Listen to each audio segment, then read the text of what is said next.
everybody. We're live, we're streaming, we're broadcasting.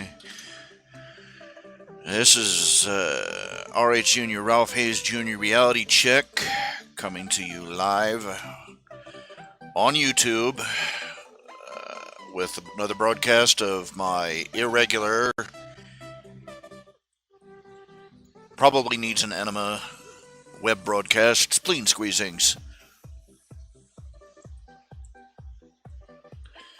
Yo, yo, yo. Yo, yo, yo. Yo, diggity. Hey, no, I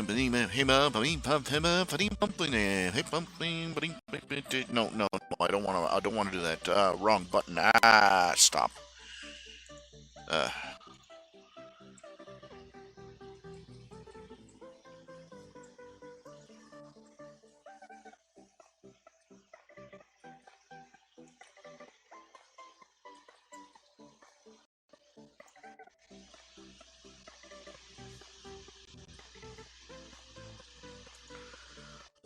Greasy almost.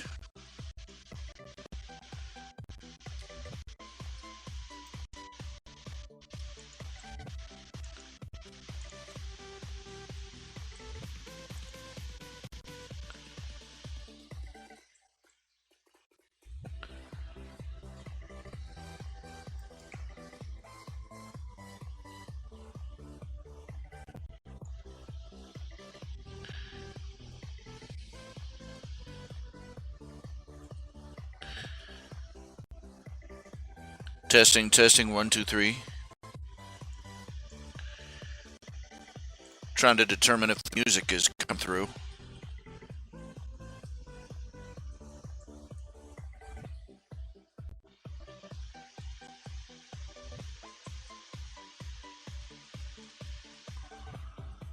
I'm going to guess it is.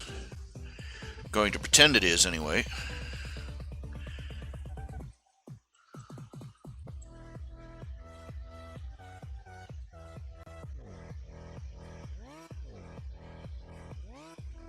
I keep promising myself I'm going to do more this time. I'm going to do this. I'm going to do that. I'm going to do this. I'm going to do that. I don't get anything done. I don't do any of it. Because stuff.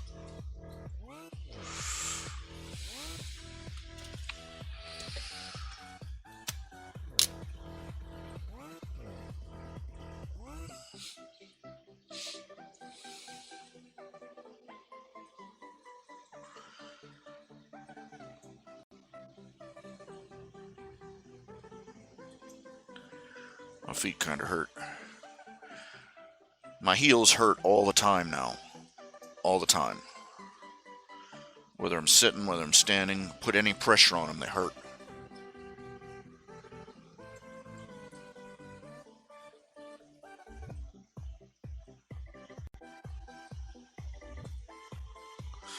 Go back to the doctor again tomorrow. Or rather, to the therapy center.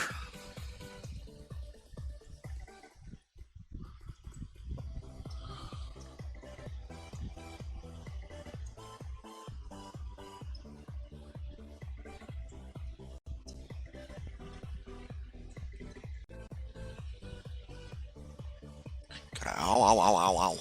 Cool. Gotta stop off and get money orders for the, for the IRS, for the landlord, for the, this is my life, I am losing the race.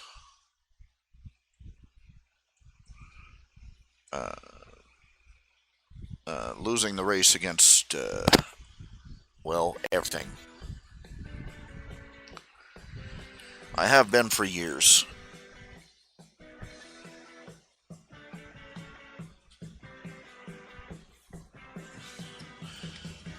What does it tell you that part of me hopes that the Grim Reaper will catch up with me before the IRS does? Before the bill collector does, the landlord does, and everybody else does?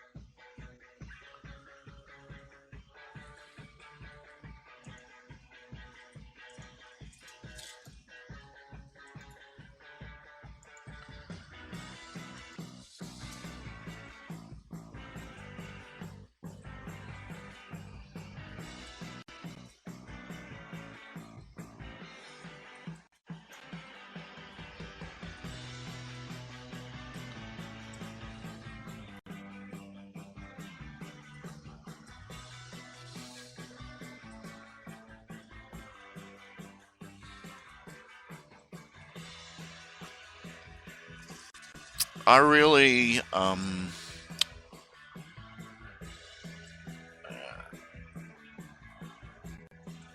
want to do over. uh, I would have to go back to like high school. I would have to go. I've looked over the course of my life and all the things the mistakes I made, and all the bad decisions, and all the things that I shoulda, coulda, woulda, shoulda done, and just to get my life where it would need to be, I would have to go back all the way back to I would have to freshman year of high school and start over.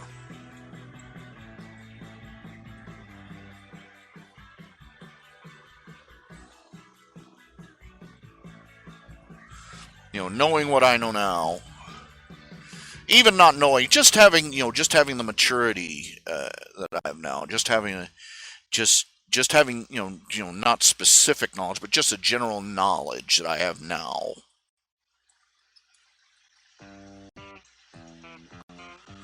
Go back to my high school, my freshman year in high school, and start over. Do everything differently. That's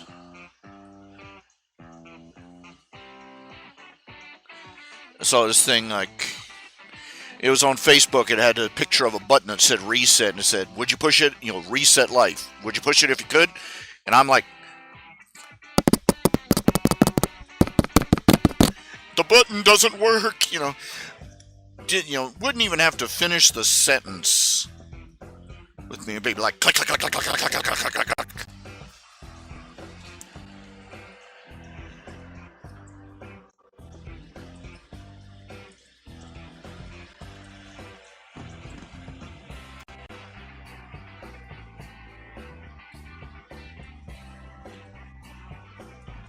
I get the feeling that at this point, I mean, I would have to,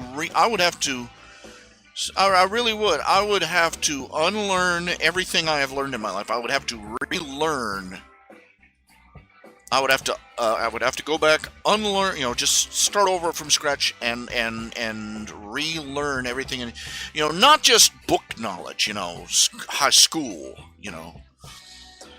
but that'd be a biggie. But common sense, horse sense, wisdom, knowing how to manage your life, knowing how to, everything, like uh, uh, long-term planning, uh,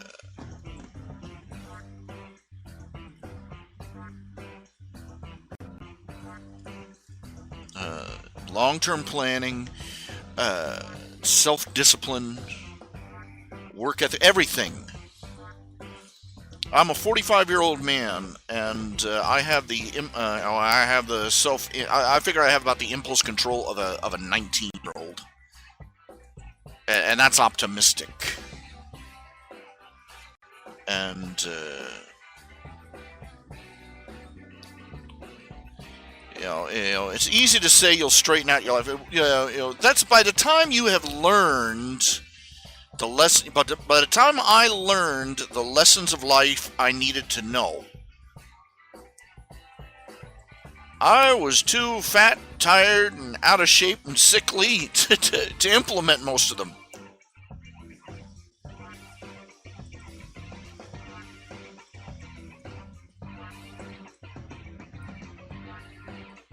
That's kind of a bummer. It gets me down a lot. Because I've looked over and I don't know how to be an adult. I don't know how to be a responsible adult. I keep plugging away at the things I'm working. I've got all these things that I'm supposed to be doing, and I have to get myself on a hammerlock just to plug away at them, and I never gain ground. I'm always losing ground on everything.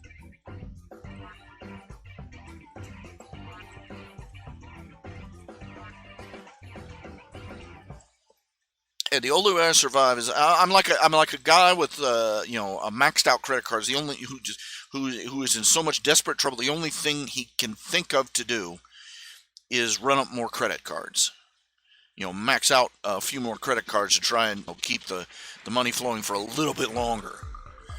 I'm not making progress. I'm delaying the inevitable.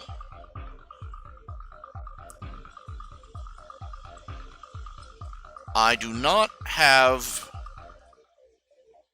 the life skills I need to survive.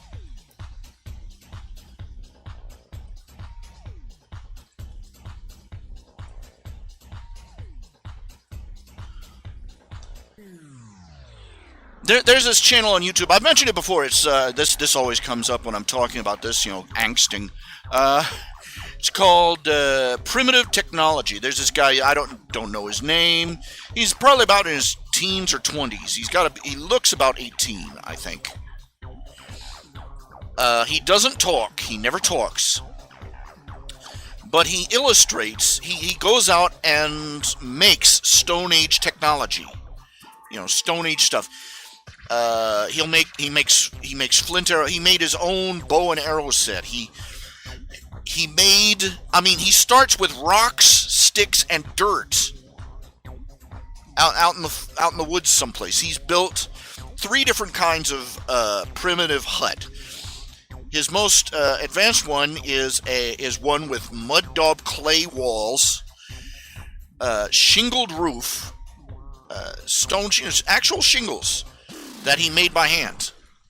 You see him make every part of it. You see him make the tools that he uses to make the part of it.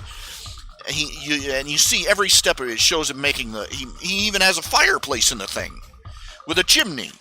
It's a little bitty cabin. It's more of a almost like a. It's no bigger than a tool shed, but it's fully functional. And he's built grass huts, and he's built lean-tos, and and this was his. And he made a bow and arrow set. He made fishing spears. He's peeled bark and made it into rope. Are you what I'm saying here? He made a fenced-in area, and he's got a sweet potato farm out behind his little clay hut.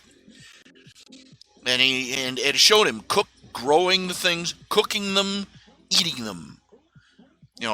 This guy is who Bear Grylls wants to be when he grows up to be a man.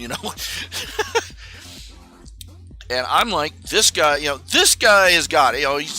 I bet you're sitting there, you're seeing this guy you can literally, you could take this guy, drop him in the middle of the Amazon or a forest out in the west, and he could be have nothing on him except a pair of shorts.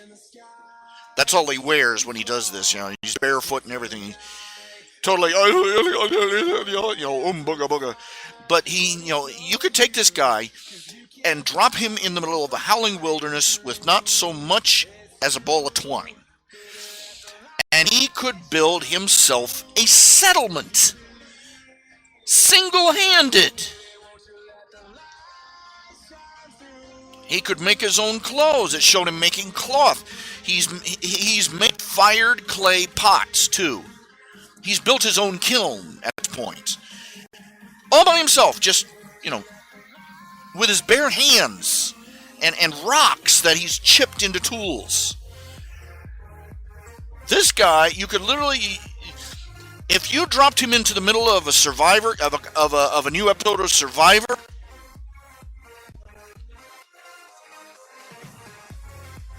he would either own the contest, or they would desperately vote him off the island as fast as they could, because all the other contestants would be like, we don't stand a chance against this guy.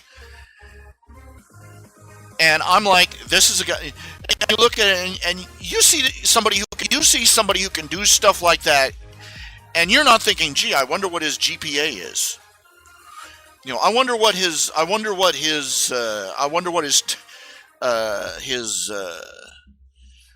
credit score is. I wonder if he's got a diploma or a dossier. Does he have a nice resume?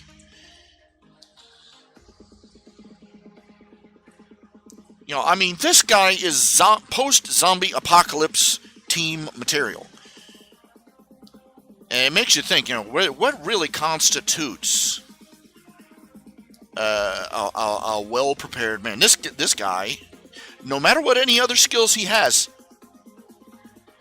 he can go. He could survive the a full apocalypse, come out and start rebuilding civilization by hand himself.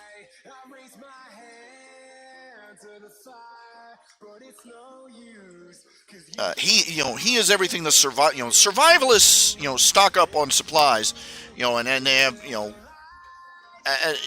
this guy's the ultimate survivor. Of course, he could probably get like cancer and die of a tumor in the wilderness too. But you get what I'm saying, though. This guy has the skills that would pay the bills, even when they don't have any bills anymore. And I'm looking at this guy, and I'm thinking, I can't even get down my staircase in less than 5 minutes without my cane. I am hosed, I mean, if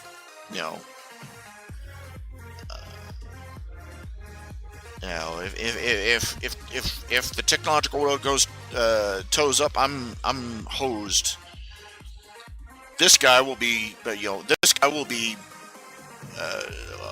building an archery set out of my rib cage when he stumbles across my decomposing body. Just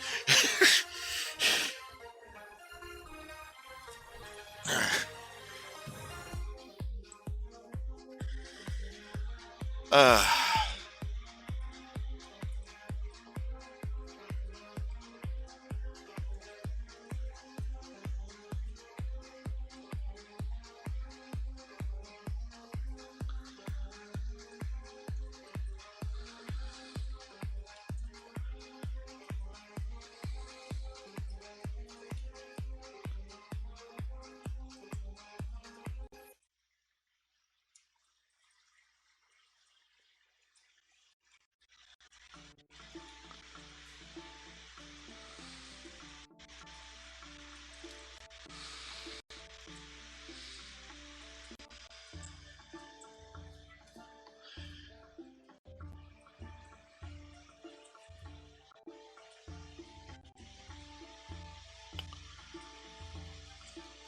yeah, it's just. This is just me. This is me thinking about these things.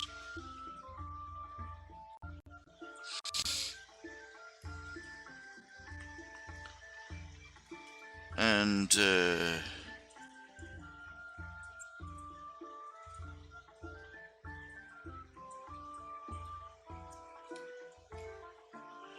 and everybody says, when you talk to other Christians, it's a very popular thing. This life doesn't really matter, and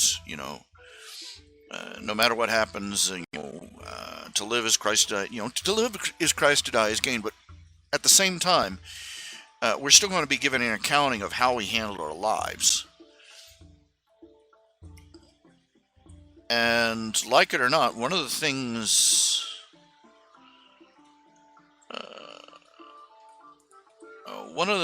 that we are measured by, at least, we are measured ethically and morally by our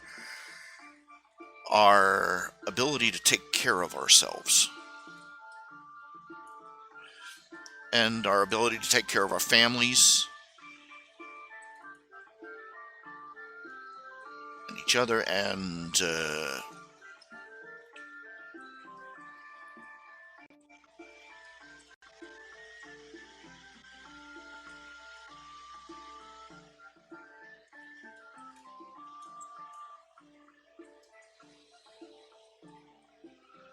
God had nothing pleasant to say about sluggards. And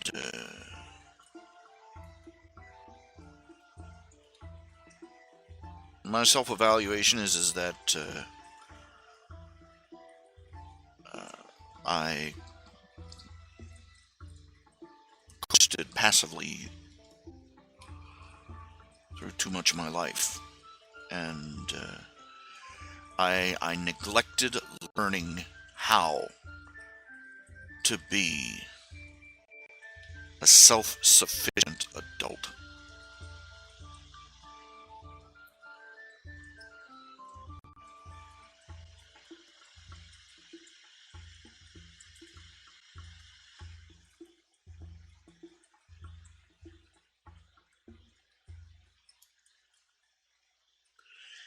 And now I've reached a point where I, to some extent,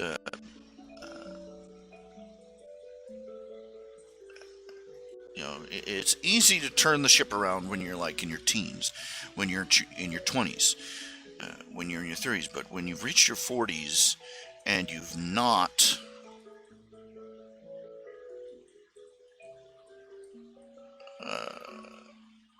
got your act together in any meaningful way, it's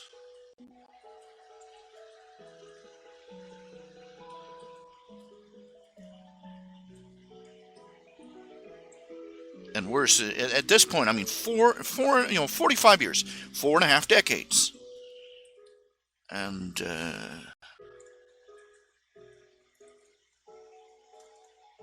you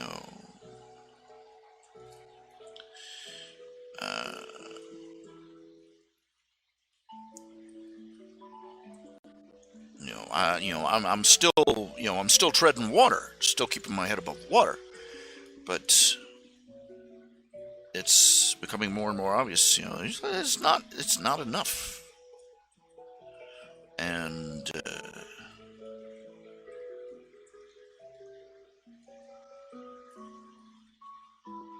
I've already gone to friends and family for help over and over again, over and over and over, and they can't help me.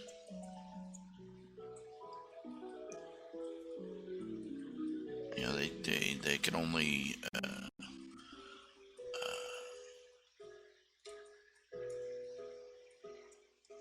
until I learn how to turn myself around, until I learn how to be self-sufficient. All the help in the world isn't going to help me.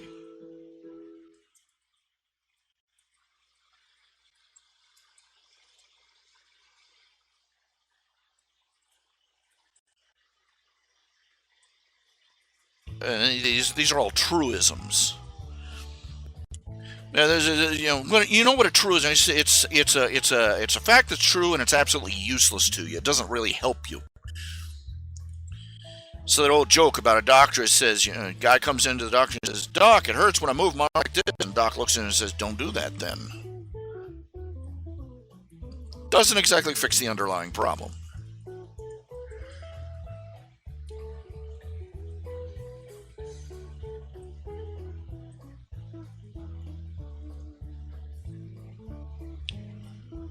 Physician, heal thyself, An old joke. A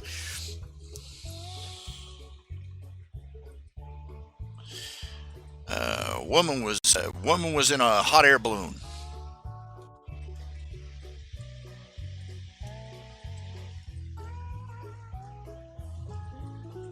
The lady was in a hot air balloon. She flew over, and she lost control. She got lost, and the next time, she finally managed to stop the balloon from wandering. She put down. She found herself hovering over the middle of a lake.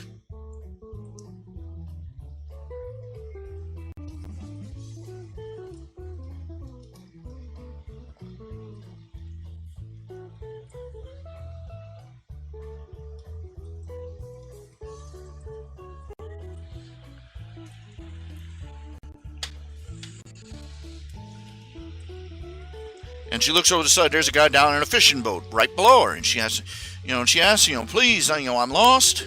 Don't know where I am. I lost control of the balloon. Got swept up in in a windstorm, and I'm out here. And where am I?" And he looks up and he says, "You're floating over the middle. You're about 50 feet in the air, floating over the middle of Lake Mead.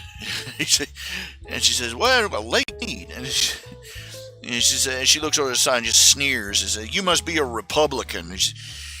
And he looks over and he says, why do you say that? And she says, because you gave me information. It's technically correct and it absolutely does me no good whatsoever.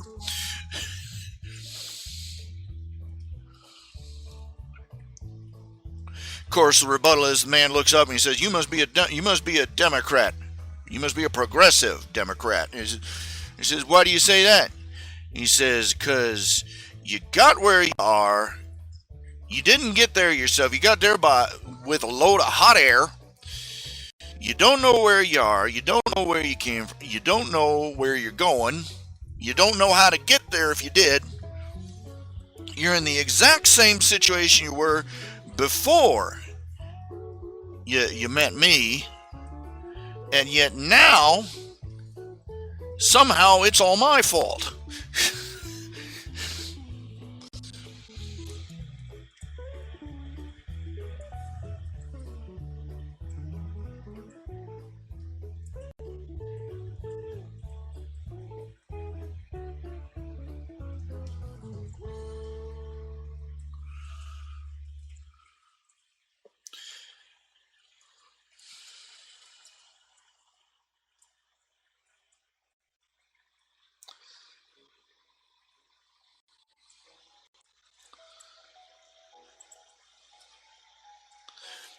It says something that more and more. Maybe this is just me. You will notice that feminist issues seem to dominate more and more when everybody's talking about progressives.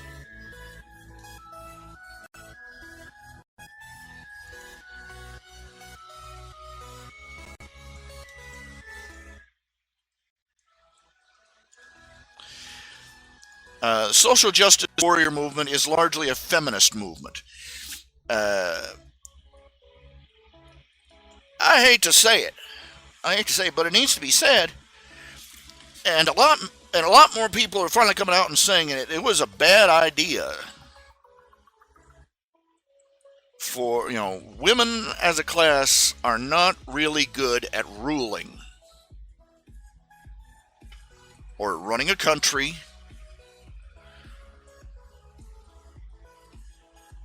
They're just not good at it. Because women by nature are more they're more emotional. Trying to look, I'm sitting here trying to think of the politically correct term for emotional. You know what politically correct speech is the strained effort to try and pick up a turd by the clean end.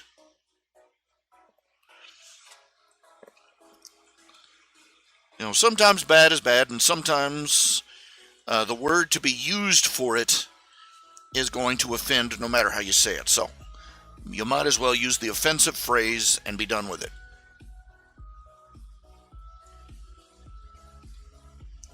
And like it or not, women are less motivated by reason, by objective arguments, and they are more motivated by emotional cues. And quite frankly, that is a formula for disaster in any society. It's one thing when it is balanced, when the masculine, masculine and feminine ways of thinking and feeling are in balance, are in their proper proportion and in their proper place. But we live in a society where masculine ways of thinking are attacked.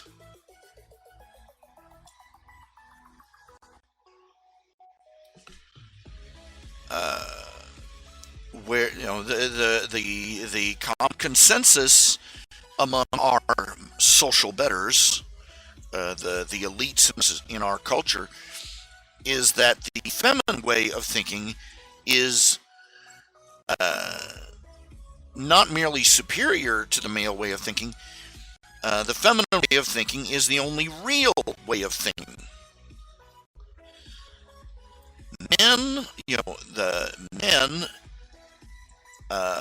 are portrayed as unthinking.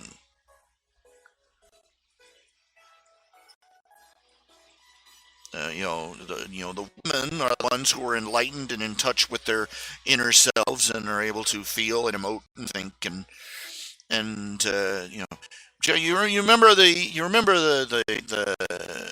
Hitchhiker's Guide to the Galaxy movie. Near the end of the movie, they stumble across what they call, is supposed to be a super weapon, and what it does, it makes the other person see things from your perspective.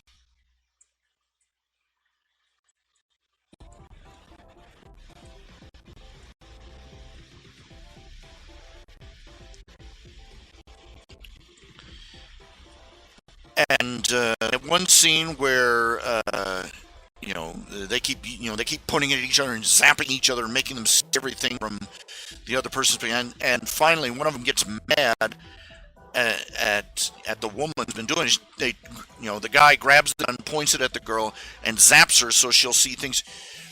And she looks at him. Well, I can already see things from other people's perspective. I'm a woman. I'm like, you self-aggrandizing bitch.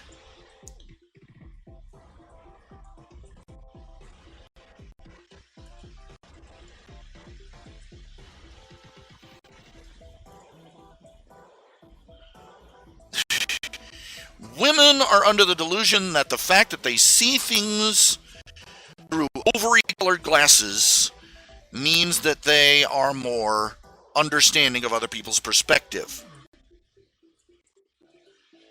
No, they are not. They see the world through their own emotions and project them on everyone else, even males. This is what This is as one spokesperson put it. One put it is that this is the reason you have these. You have so many of these women who believe the rape culture argument. They believe that rape is about power. Rape is not about sex; it's about power. Uh, the problem is that they are seeing the world through estrogen-colored glasses, and they are projecting a woman's way of thinking on a man. Uh, Frasier put this. I mean, Frasier. I mean, you remember the comedy show with the psychologist. He says, and the woman, he's in an argument with his housekeeper. He says, and she says, like men have never used sex to get what they want. And Frasier speaks for the masses. He speaks. He looks at how can men use sex to get what they want? Sex is what they want.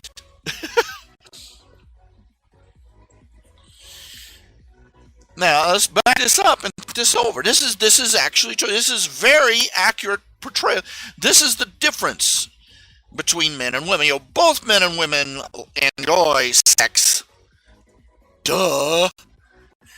But how they perceive it, how they see it, and its place in their hierarchy of needs is different.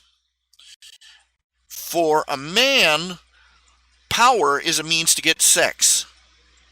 Okay, you follow that? Power is a means to get sex. They go out, they buy these sleek, sports cars, and they spend, and they get huge masses of money, and they bulk up their muscles, to look, look, I am a manly man with much testosterone, and the goal is to get sex. On some level, the goal is to make yourself a sexually appealing mate so that you can get some. Not to be crude, but it's an objective biological truth. Women, on the other hand, for women, sex is a means to get power.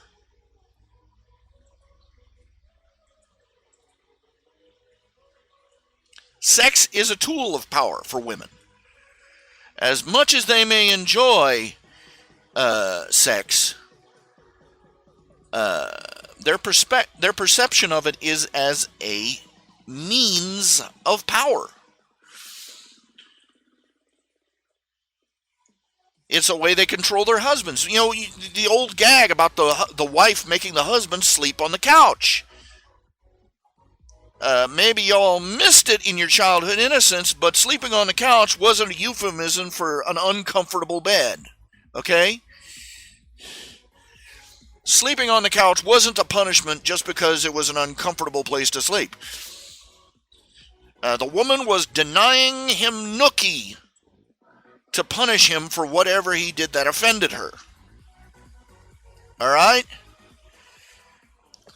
Women use sex appeal to get what they want.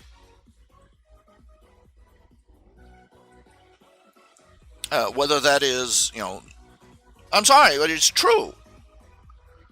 And a woman who doesn't use sex appeal usually either doesn't have any,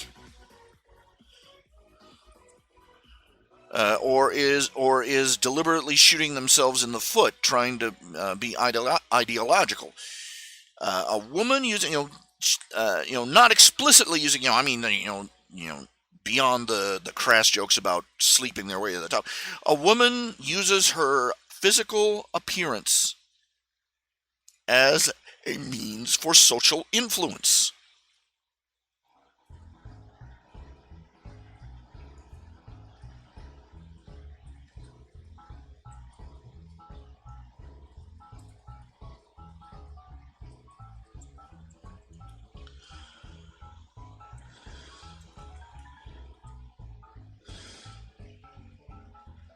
This is a reality.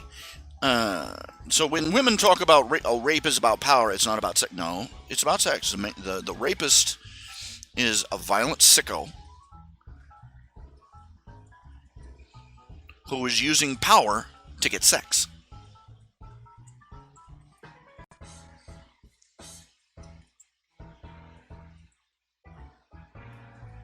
If it was just about power,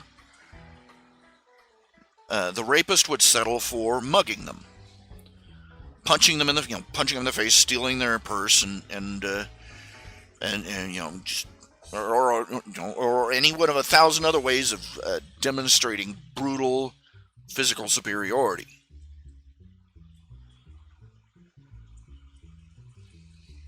But the feminists see it as a power play because that's what sex is. This is the game from the woman's side of the table. Women instinctively know what men want and use what men want to get what they want. Whether we're talking dressing more attractively for a job interview, denying a man sex to punish him for offending them, trying to entrap a man in a relationship with sex or with pregnancy. You can list it in 1,000 different ways. Just as you can list 1,000 different ways a man tries to use power, money, influence, all the same stuff to get sex. And this is where, this is the start of the divide between how a man thinks and how a woman thinks.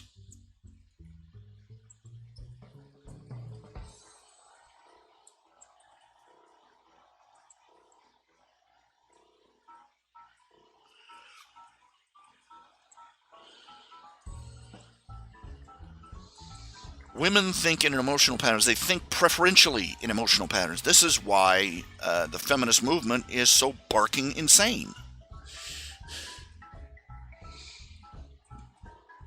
Because to a woman, they got feminists out there already saying that, literally quoting, saying that facts and science and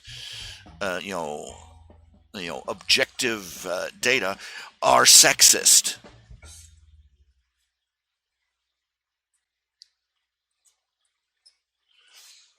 And let's back up what I was saying earlier. Why is liberalism, why is progressivism an increasingly feminist movement? Because it is an illogical, emotion-based movement.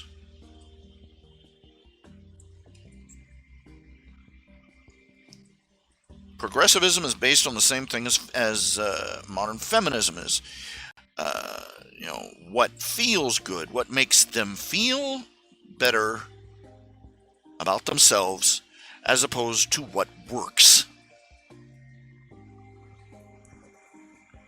It's a nice idea that everybody gets a fair share, everybody gets a free share, and we all work, and all the rhetoric that socialist movements,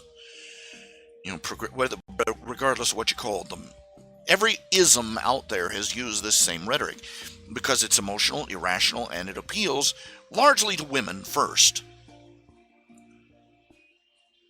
Because it's soft and touchy-feely and compassionate and emotional. And by appealing to the emotion first, they can bypass all that annoying, does it work or not? Logic, reason, and objective details.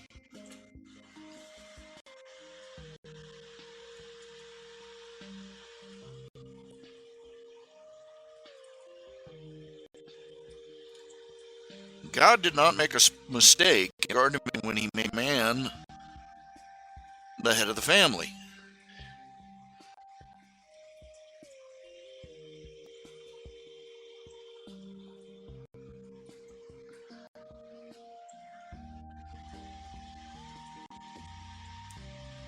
Now, are women capable of being logical, rational, and all this other stuff? Of course they are. But it is not their first or immediate impulse.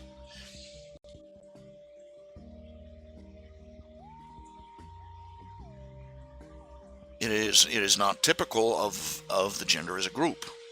It is not their first nature.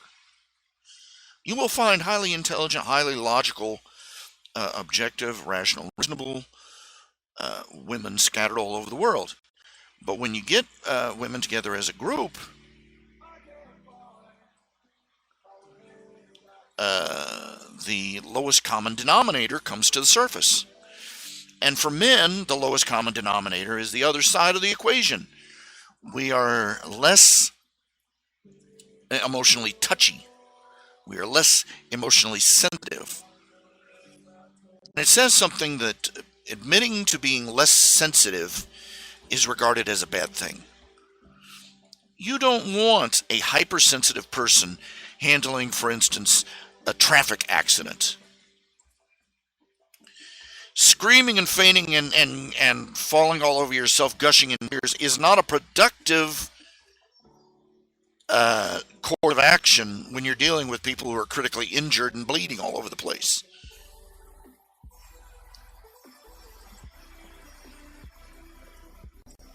The masculine tendency towards aggression and stoicism of a degree is necessary for the survival of the species, especially in crisis situations.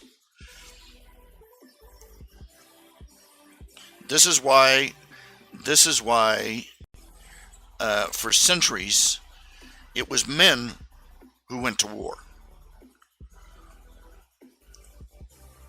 This is why men predominantly become police officers and firemen and other careers. And you will see women in these courses. It is not.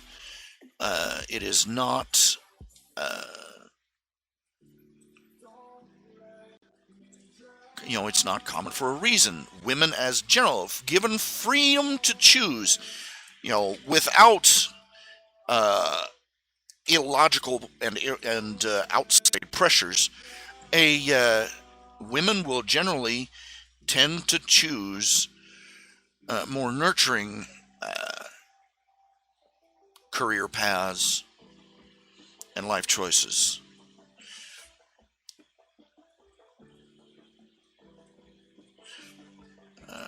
Men by their bone marrow nature are the ones who fight, protect, provide.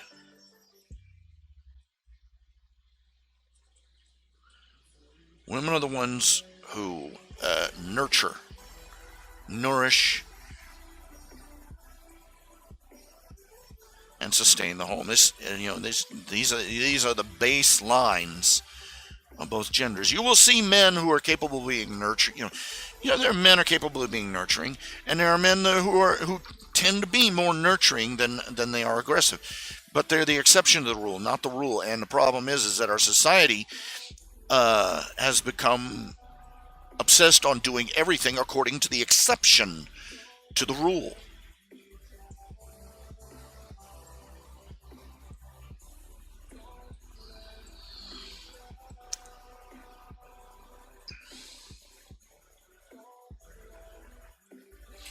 It's very telling when you start talking about the gender issues. Everybody, that the fact that gender is an issue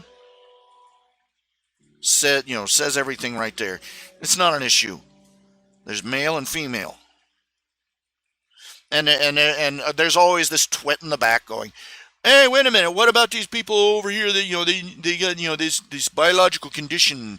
And like hermaphrodites and people with gender dimorphism and of note, they're not talking about a majority of people. They're not even talking about a really large group. They're talking about a tiny minority of people who are freaking miles out on the far end of the bell curve. Okay,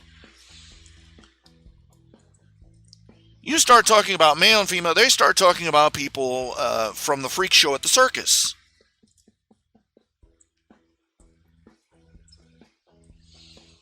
You don't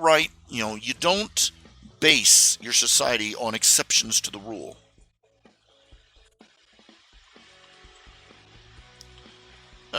This is the reason that you don't make traffic laws. You don't make every street. You don't put signs that say 120 miles an hour, because there might be a man driving his wife in labor to the hospital.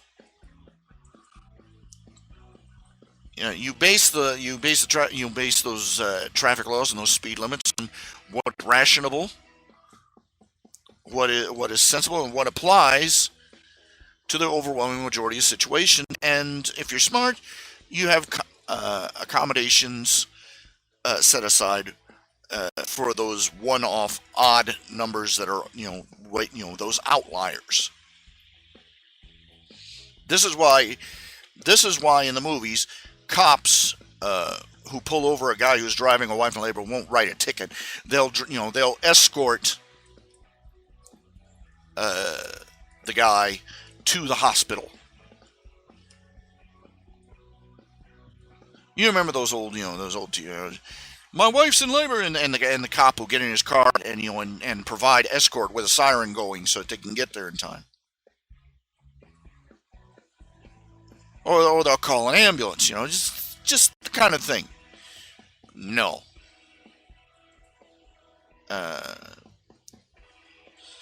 But if liberals had their way, every single car who left the driveway in the morning would have a police escort, letting them scream down the road at 200 miles an hour.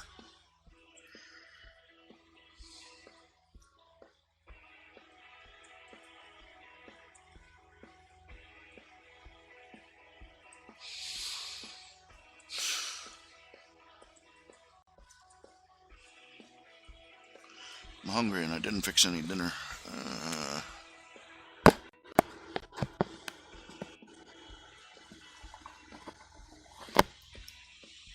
Why? Because it appeals to their emotion rather than to their logic.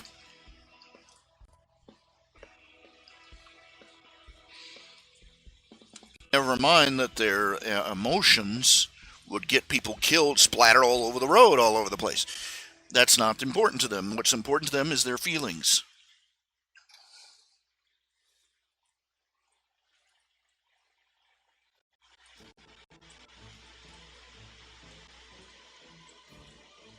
Emotional thinking is as important as logical thinking to humanity.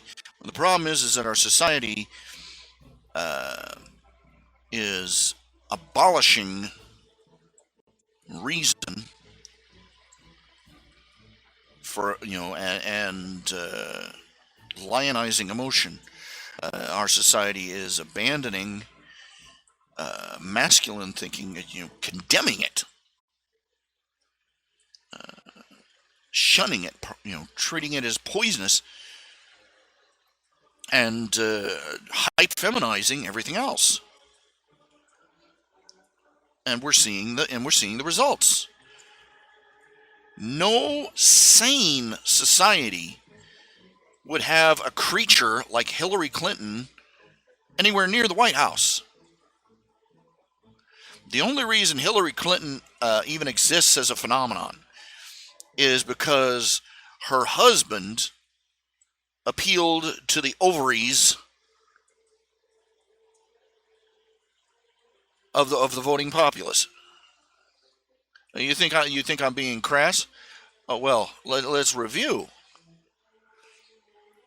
The man was everything that feminists despise. Bill Clinton was everything that feminists claim they despise. He was a womanizer. He was openly accused. He was accused of multiple counts of rape, sexual harassment. He was just a bum. He was every skanky loser you can imagine. But his victims tried to bring this to light, and the feminists attacked them. Why? Because he had such a nice, sexy chin and haircut.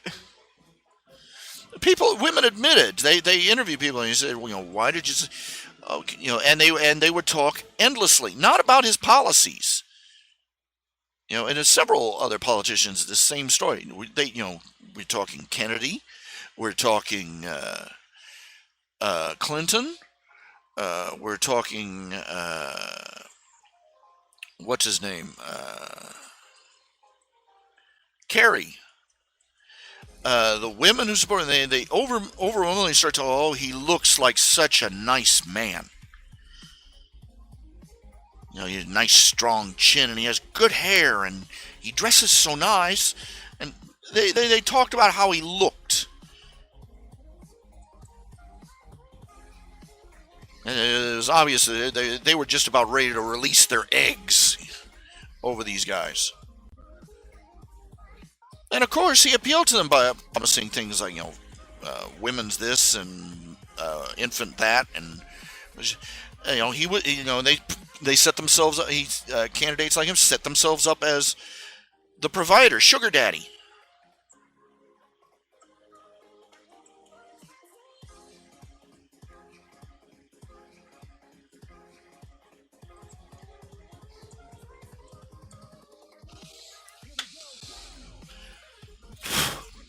And he appealed to their emotion. He appealed to their glands. And there were a lot of women that looked at him. They realized what he was, that he was a dog, and didn't want anything to do with him.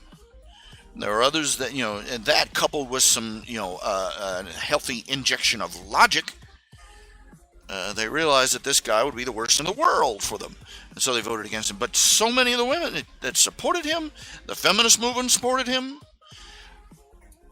again and again and again and again. And this is how they do it. This over and over by appealing to their estrogen.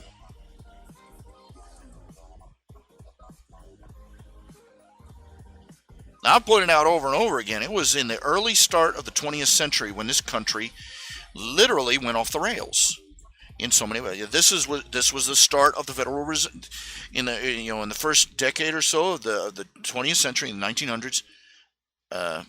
That was the start of the internal.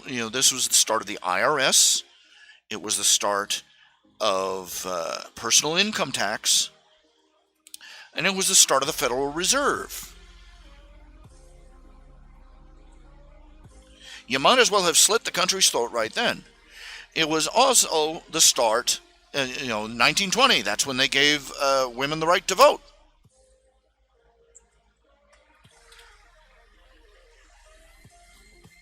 These issues are not exactly unconnected. Do I think women should have the right to vote? I think far too many people have the right to vote who should never even be allowed near a ballot box. I think that the overarching question is, What what should a society set at this as the standards for a voter? When this country started, only men could vote. Only land owning men could vote. That was a very important distinction. Very few people in this country could vote at all. If you did not own land, if you did not own property, you did not vote. And say what you will about the reasons, but it is very popular. Oh, there's misogyny and race, racism and classism and every other ism they can think of. But the point is that a man who did not own land was not, if you didn't own land, it was considered that you did not have a stake in the community. If you owned land, you stayed there. You plowed that land. You worked that land. You built on that land. You put businesses on that land. And so you had a stake in the decisions that the local government and the local, state, and federal government made about where you were living.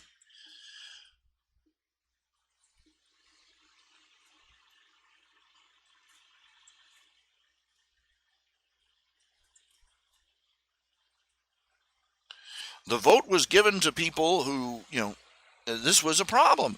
And men below a certain age were not allowed to vote. Because we regard those who are not mature enough to handle, people below a certain age are not mature enough to handle the responsibility. Voting is not just a right, it's not just a right, it's a responsibility. And problem is that we have lowered the bar on what qualifies as a responsible, eligible voter.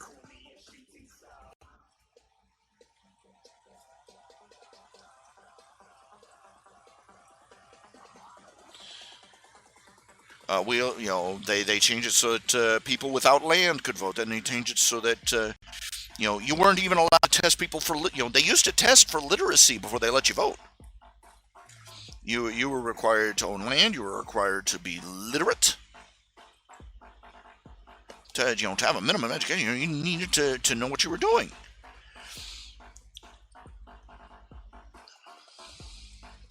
Now, the argument against giving women the vote was on the reasoning that women were not as responsible as men. That they were more emotional, tend to make irrational, and the problem is that ever since they got the vote in the 1920s, they have labored as hard as they can to prove those old prejudices right.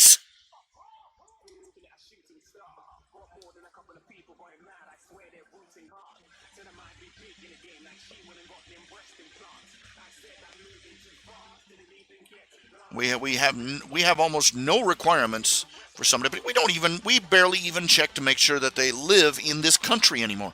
In fact, millions of votes are registered every year and counted every year from people who are not even citizens of this country. And the fact that people cannot articulate why this is unacceptable, they cannot comprehend. Rather, we can articulate why this is wrong. You don't let somebody who's outside vote on what's going on inside. This is our country. We're the ones who are supposed to be making decisions, not people who are here illegally, not trespassers, not people living across the border, nobody else, but citizens of this country. But you explain this to people and they look at you uncomprehending, like a cow at an oncoming train. I don't understand. You must be racist because you don't want those nice illegal immigrants who crawled over the fence to vote in our elections. They live here too. They're not supposed to be living here too. I've got mice in my trailer. Saw one yesterday. Got a mouse, but I figure there's more hiding someplace. That doesn't mean they get a vote.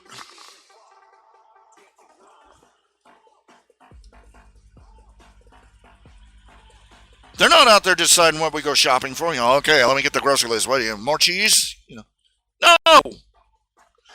But the average person cannot comprehend that they are so indoctrinated. They are incapable of change. They literally cannot think out. They cannot think their way out of that emotive trap.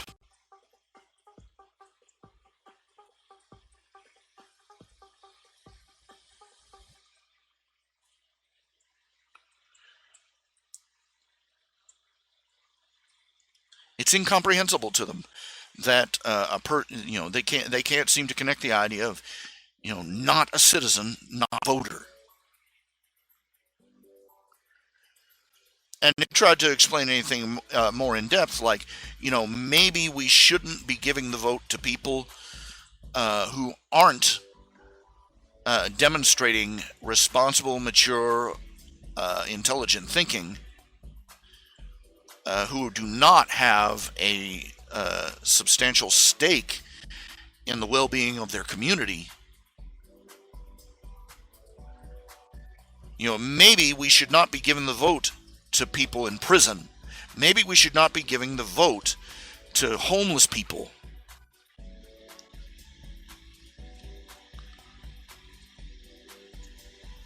Who have demonstrated by their actions that they are either unwilling or unable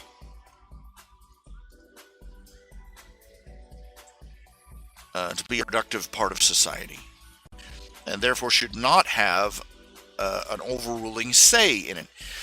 A homeless vagrant, a wino or junkie on the corner should not have the same voice in our government as a taxpayer who goes to work every day, or a housewife who takes care of 4 children and tends home.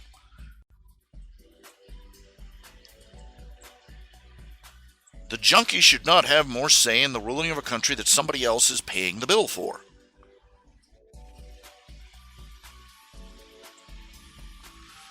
And the illegal immigrant, we should be chasing them back across the border with a pitchfork.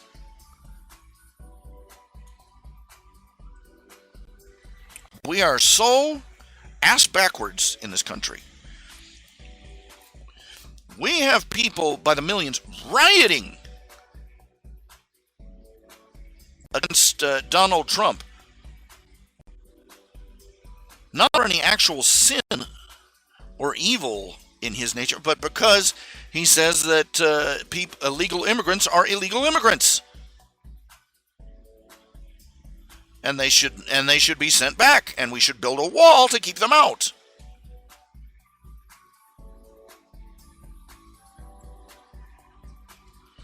They hate him for saying that. He said another thing, that it shouldn't be so easy for they're accusing him, he's against free speech. What he said was that it should be not, the law should be changed so that it is not so easy for the press to lie to us. As that one spokesman put it, they challenged him on that for supporting Trump, and he said, why do you support Trump when he's against free speech? And he says, and he looked at him and he said, do you think the press is doing a good job?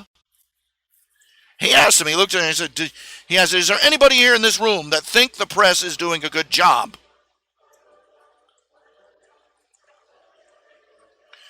And there wasn't anybody in that room that said it. And he said, it's true. Look out there. It's common knowledge. They lie to us. The press lies to us as a matter of course. And the libel and slander laws are not enough to stop them. They should not be able to get away with that, but they do. They lie openly, and nobody thinks it. Dan Rather, you remember the MemoGate scandal, the memo scandal. CBS News with Dan Rather Back when W, I believe it was, I don't remember, it was before the election. It was, I believe it was during the election, uh, campaign. Dan Rather came forward with what he said was a memo printed during uh, Bush Jr.'s time in the military. And supposedly, this memo was proof that W had been AWOL for a prolonged period during his time in the military. Now, this was not true, by the way. It was It was libel. It was libel and slander. By the laws of our country, this was a kind of libel and slander that should have gotten Dan Rather thrown in prison. Are you understanding what I'm saying? This is not a joke. It was appalling. It was obscene. It was a deliberate effort to sabotage President Bush's run for the president. It was an attempt to derail W's run for the presidency and to undermine his authority when he got elected. That borders on treason. But Dan Rather, and it came out. The thing of it is that this was the start of the internet. The internet news, the new media. This was the shot heard around the world, basically, because that broadcast aired on the East Coast, and before it had aired on the West Coast, it was aired in the morning, in 4-hour difference. Some guy sitting at his computer got a scan of the thing, and he proved that it was a fake. First of all, the memo that Dan Rather was waving around wasn't the actual memo. It had been Xeroxed to him. It was a Xerox copy that had been faxed to him. And that's like rule 1. You don't go to the presses unless you've gotten your meat hooks into the actual document. Second of all, this guy was an expert on typography and typesetting. And he knew that the font in that fake memo didn't even exist back when Bush was in the military. It didn't exist. And then for a clincher, he printed, it was not he pointed out the memo was not in the format of an official military memo. It was not printed on the paper of a military memo. It was not using the font of a military memo of that time. It didn't have the language, and to top it all off, he slapped one together in Microsoft Word and did an overlay and said, "See, it was just something somebody had slapped together in Microsoft and faxed to Dan Rather anonymously." And Dan Rather took it to the news of the country. It ended up with heads rolled. They tried to fob it off, on the support crew. These guys over here, these interns are supposed to check and make sure this is legitimate. But Dan Rather ended up getting the hatchet too, because nobody was buying it anymore. This, even back then, this is the standard kind of practice that our media engages in. Libel, slander, fraud, misinformation. The behavior of CNN during the Gulf War is, when we marched into Baghdad, absolutely obscene. There have been cases of the press releasing data that threatened the safety of soldiers and people in the military and people in the government who were fighting the terrorists. There was a case where during the Gulf War, where a newspaper printed up an image of the body armor that the soldiers were going to be using, and they deliberately outlined the vulnerable spots in the armor where a bullet could get through. Crap like that. One of these activist press, one of the things they like to do is they like to get the list of gun owners and publish them online or in their paper, just so you know where these horrible people are, endangering their lives. And and this is the behavior of the press. This is the standard behavior of the press. And even the libel and slander laws barely even slow them down.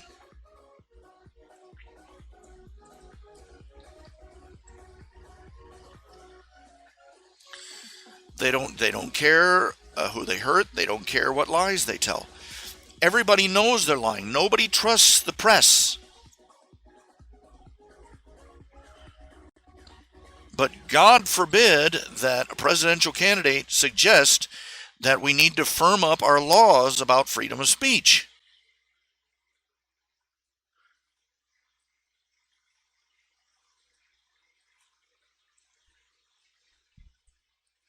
Libel, slander, and misinformation are not protected under free speech.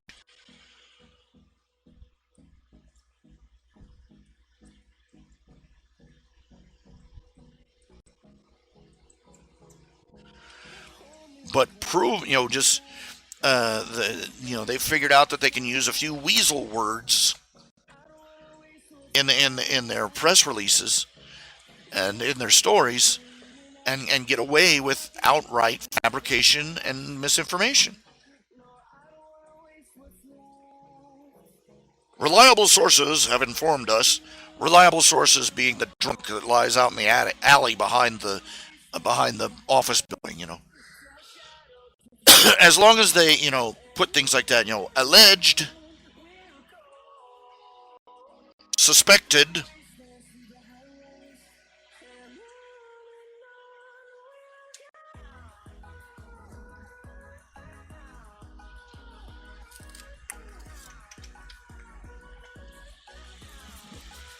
certain sources,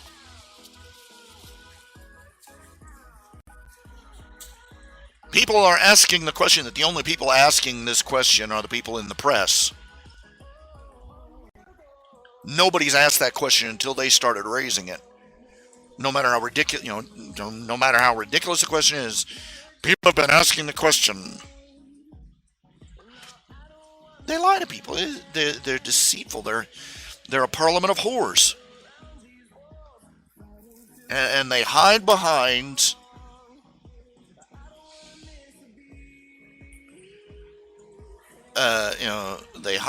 freedom of speech.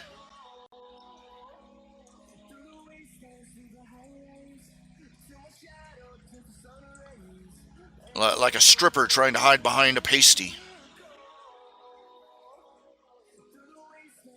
Even though everybody can see what they are. And nobody can do anything about it, We're still legal.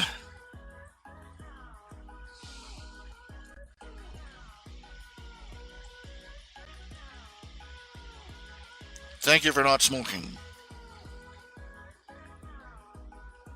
Yay.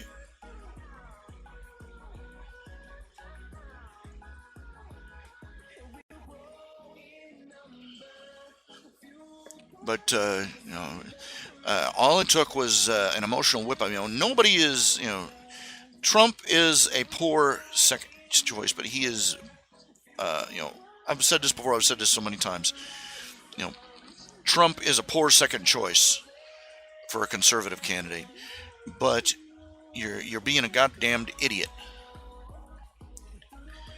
if you're sitting there demanding a ideologically pure candidate at this point. Hate to break it to you, but it's always been a choice of lesser of two evils. Even George Washington was a dick.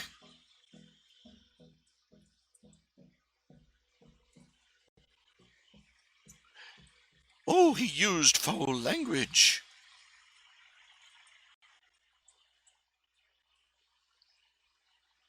Look, England survived having Winston Churchill.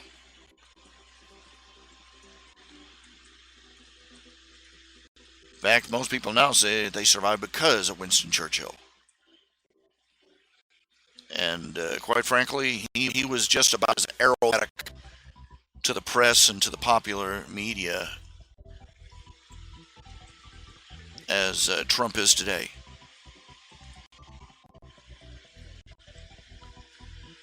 We can survive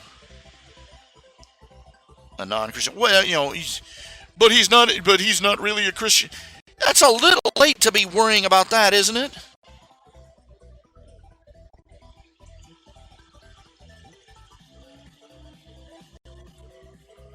We lived through Clinton. We're living through Obama. Neither of those men are anywhere near to they couldn't be further away from Christ if they they're as far away from Christ as the East is from the West. But somehow we managed to survive as a country with them in power for 4 or 8 years.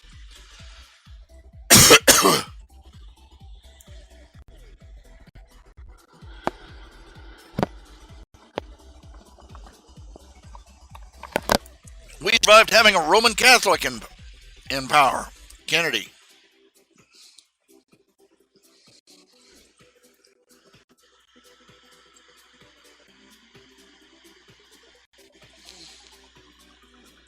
That was a legacy. Kennedy, his family gained power by being booze smugglers during Prohibition. No angels in this game.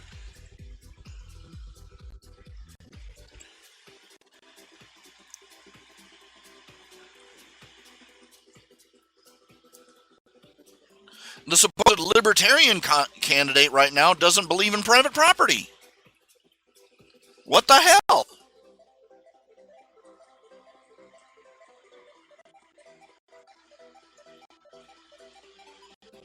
You can write in a third party candidate. Fine, congratulations. Mommy must be so proud of you. But you might as well have voted for Mickey. In fact, do us all a favor and vote for Mickey Mouse instead. You'll do less damage than you will by voting for a third candidate you like. A third no chance candidate.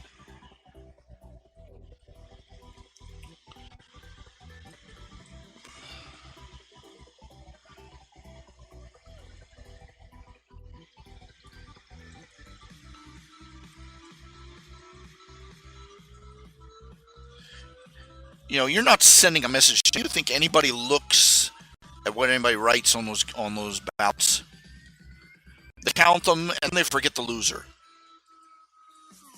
Not proving anything by voting for a third candidate nobody else votes for.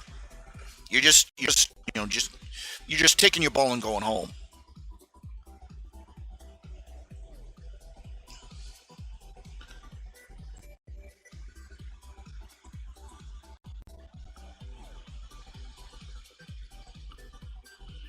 When you vote for a candidate, you vote for suppose you decide that Trump isn't conservative enough, so you vote for an independent third party conservative candidate. Congratulations, you've effectively divided the vote for conservatives.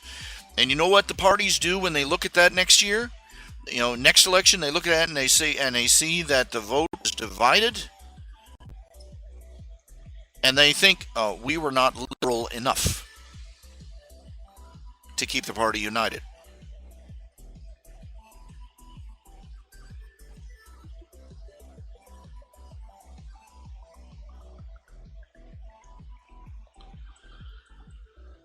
You're not going to play the system. You're not clever.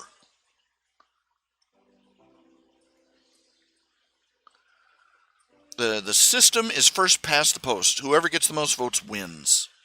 And in a system like that, a third-party candidate is counterproductive to the agenda of anybody that votes for him.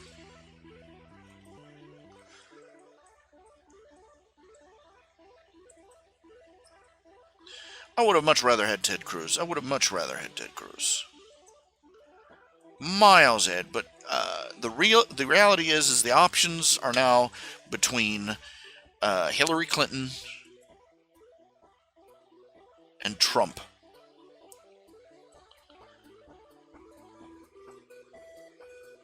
And if you think Trump is going to be a bad person, I want you to picture what the country is going to be like if that she thing Hillary gets in power.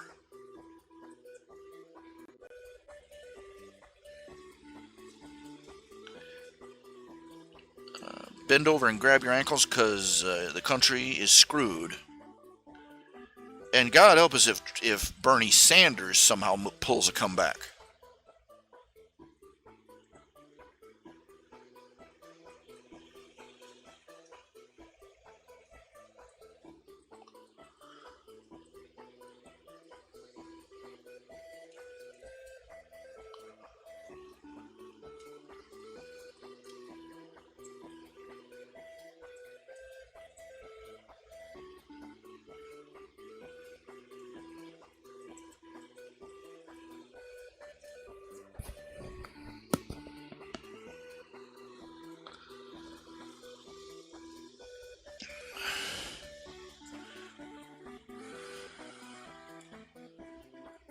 Frankly, at this point, short of a miracle leader, this country is basically hosed.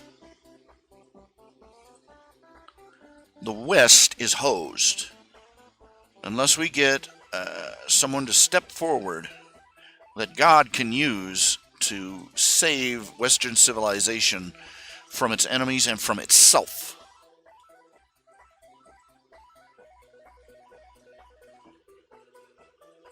We need Christians going out there and committing themselves to revival. And, that's the problem. Is they talk about revival. What they mean by revival nowadays is that they have 5 days of dragging everybody in the church to the church building for 3 or 4 extra hours of preaching.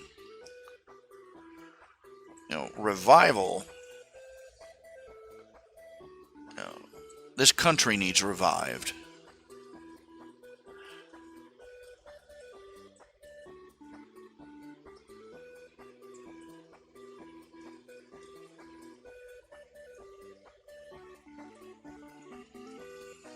Everybody gets gassed up on Sunday and gets out the front door on Monday, and they can't get their get up and go going.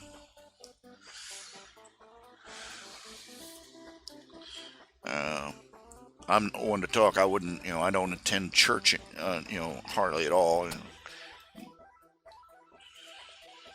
Couldn't winch myself through the door now.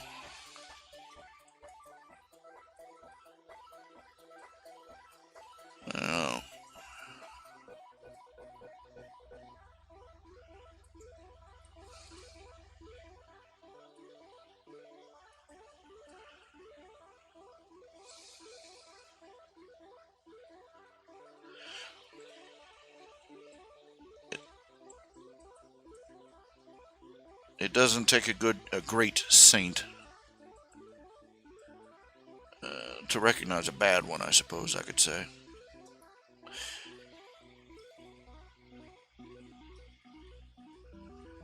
But this just...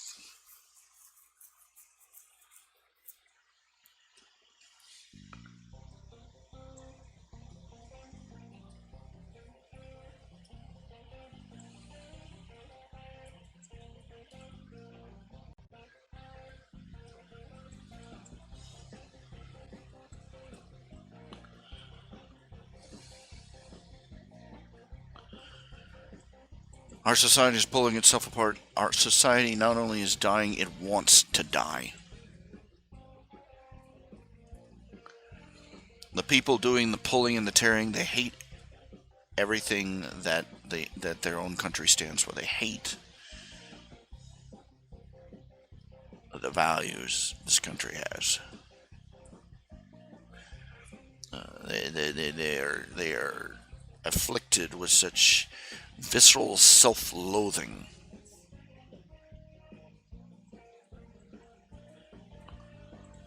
that they'll kill their own country in a form of ritual suicide.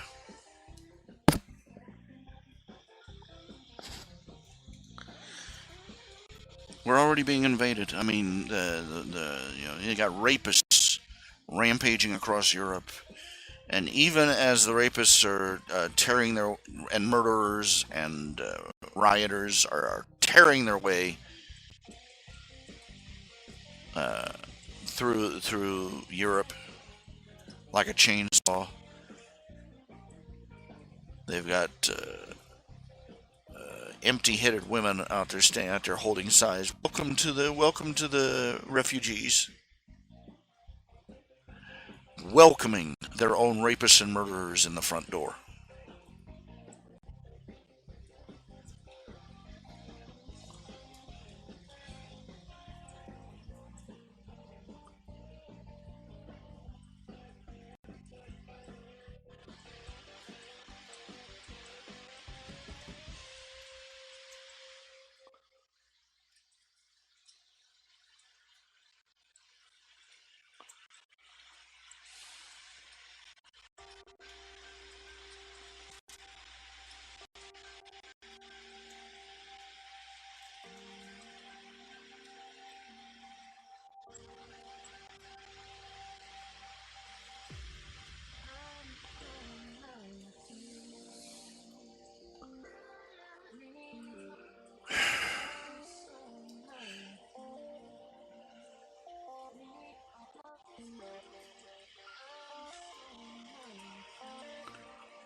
People like me, we're just the last voice crying out before the flames consume everything.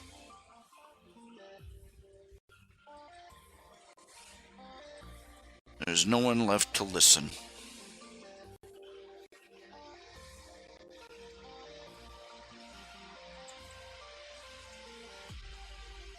What most Christian, this country is in desperate. This nation is in desperate need of a Christian revival. And you know what most Christians do? They sit around talking in such urgent, deep, urgent voices about how desperately this country needs a revival. That's what they call a revival. They sit around talking about how much we need a revival.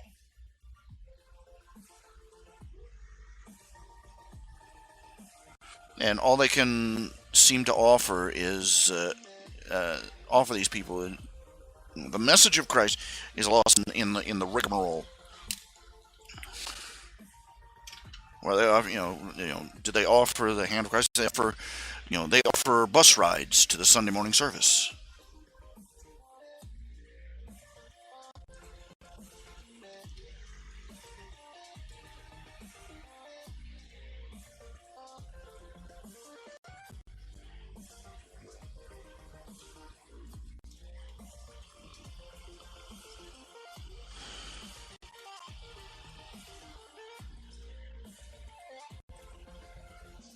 If they really like you, they'll wait until the middle of until a day you don't expect them and show up on your doorstep. Oh, we're here to do visitation. You're standing there in your underpants. Yeah, I'm thrilled.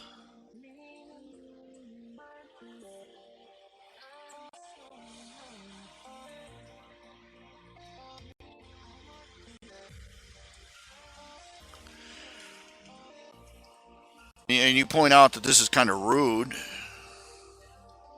Door-to-door visitation has become, almost a doctrine unto itself in the Christian church. And I always, part of me has always, started wondering as I go, isn't this rude? Hi, we'd like to boldly step into your house and, invade your privacy. We complain about it when anybody else does it. When anybody not of our church does it. But, when we do it, we're doing it for holy reasons. That makes it better.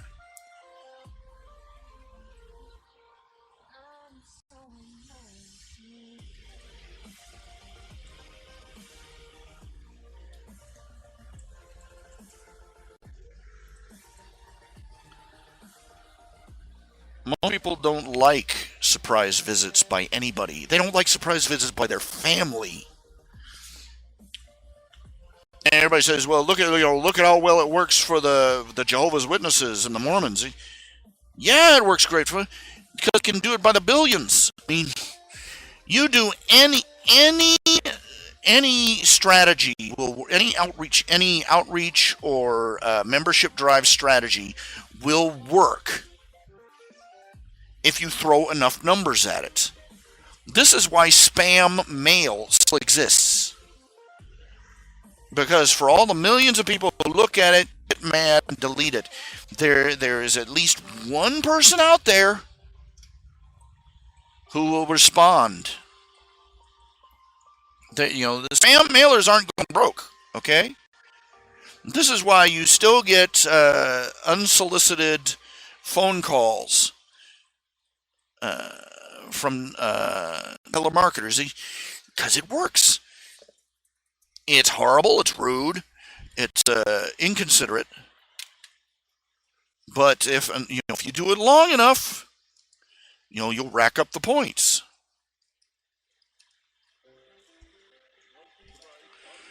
Maybe it's a question to ask ourselves: is there a better way than televan? Is there a better way than telemarketing for Jesus?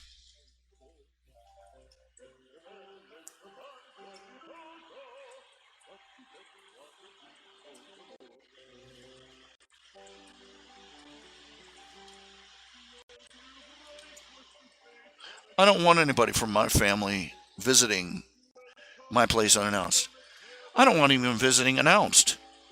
I don't want them to see what a sty my place is. I don't want them to see, how that my filthy laundry and piles of crap all over the place, and the garbage that needs hauled out, and the I live like Oscar the Grouch in his trash can. I'm not kidding you.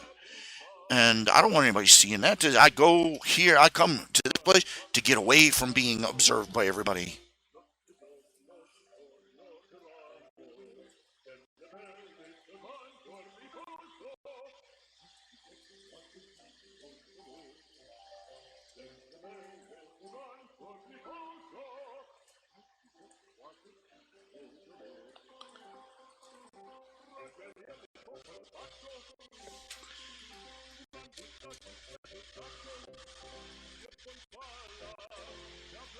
But it works, you gotta agree, uh, they're out there witnessing. I won't put them on. As the saying goes, I like the way I'm doing it better than the way you're not doing it. So at least they're trying. But this is me just saying, maybe we should ask ourselves, yeah, it works, but is it the best way to do this? Is is there a better way to do things?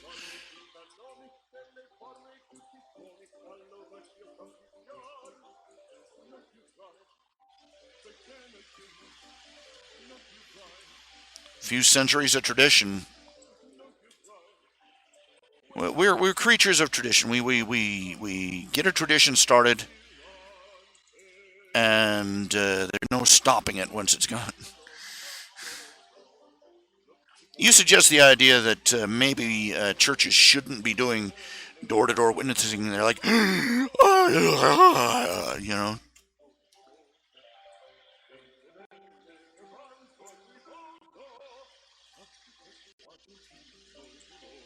the early church fathers, the founding fathers of the early Christian church. How did they evangelize? They preached on the street. They preached out in the street.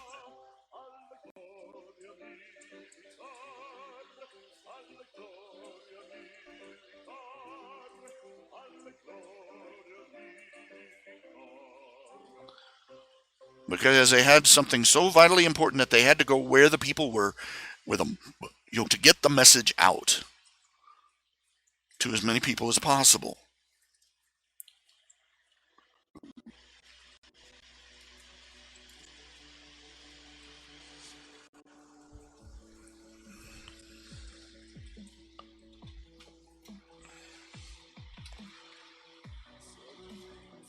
Does this inform our decision making? I don't know. I've been so, I shouldn't even be talking, I suppose. I'm not a member of a regular church. I'm not a member of any church. I haven't attended church in months.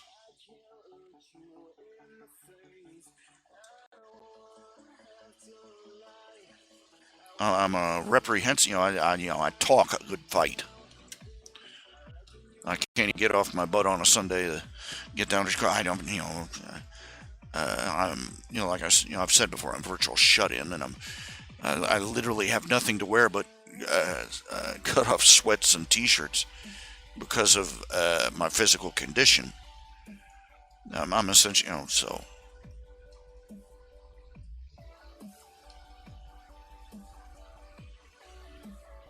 And this comes back to my situation is that, I'm trying to, I've gotten past the point where I'm trying to make things better, and nowadays I'm just trying to stave off the inevitable.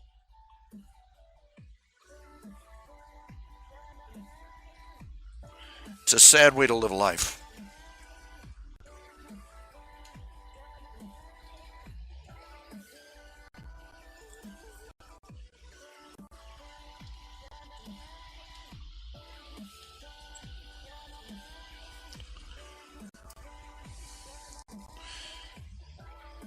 Sometimes I think the only reason God keeps me alive is so people can point out, don't end up like this.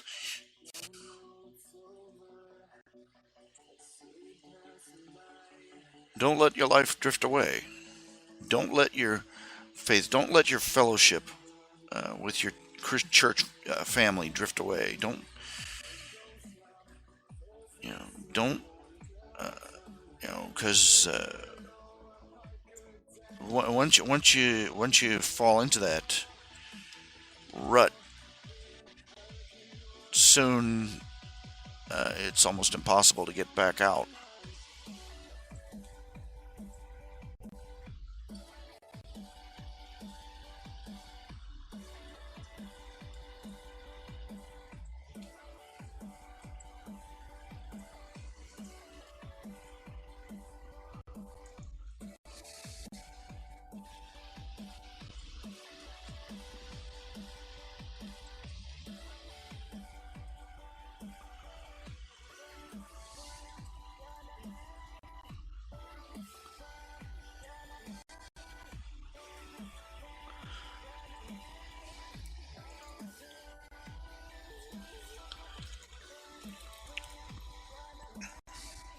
I have over,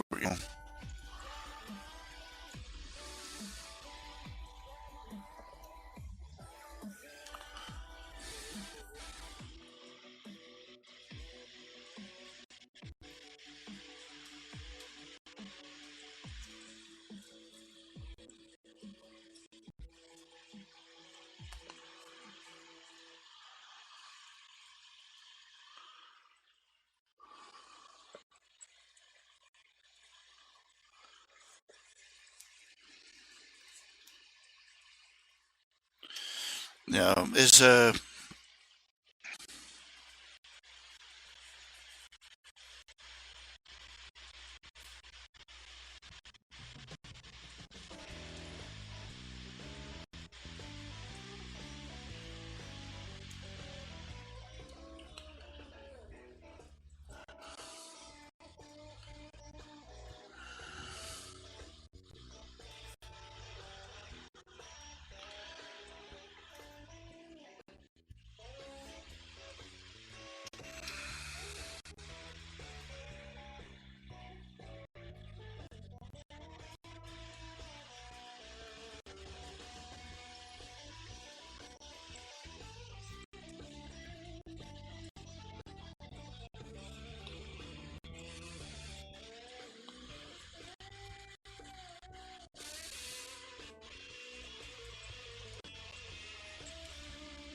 I'm still drawing, still kicking,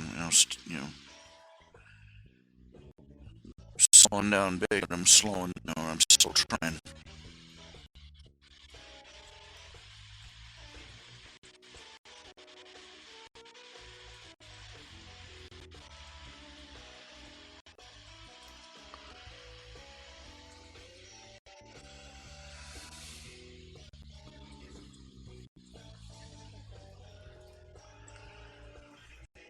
nobody's too happy with the last couple of pages of the probability bomb.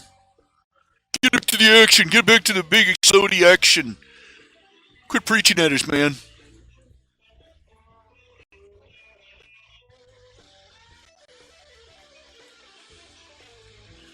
They've kind of missed the point that part of the purpose of this particular project is that it is an apologetic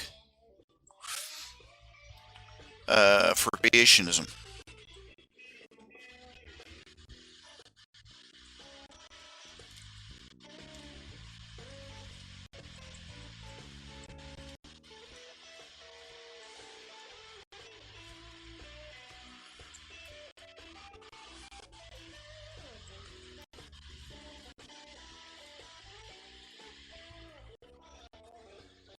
So we're going to stop and talk about a few issues once in a while. And that bugs a lot of the die-hard agnostic atheist crowd. How dare I actually believe that the common wisdom might be wrong.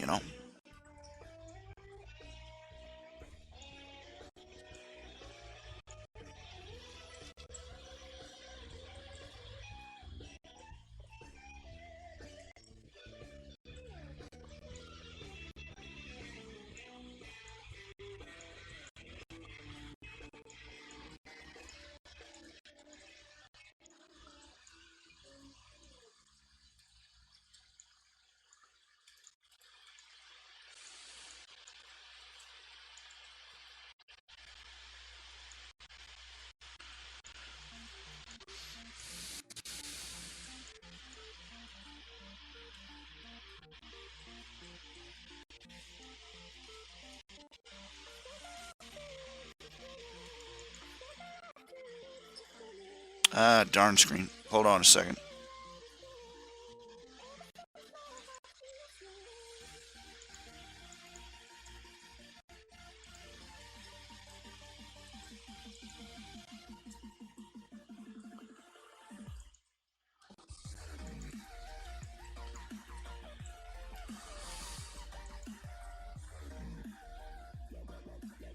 Hold on.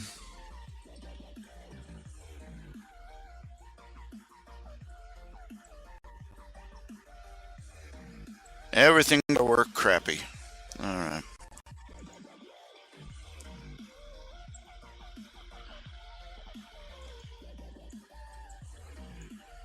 I'm really hating myself sometimes.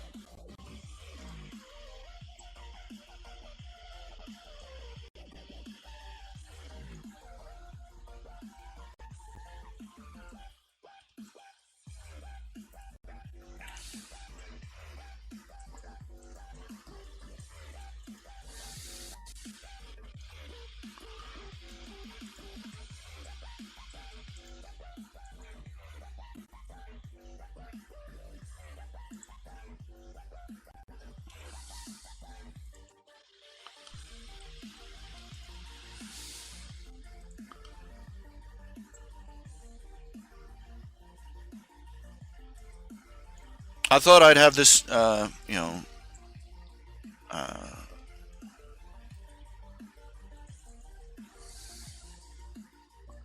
I won't even justify it. I just, what can I say? I mean, I owe you all an apology. I owe you all an apology.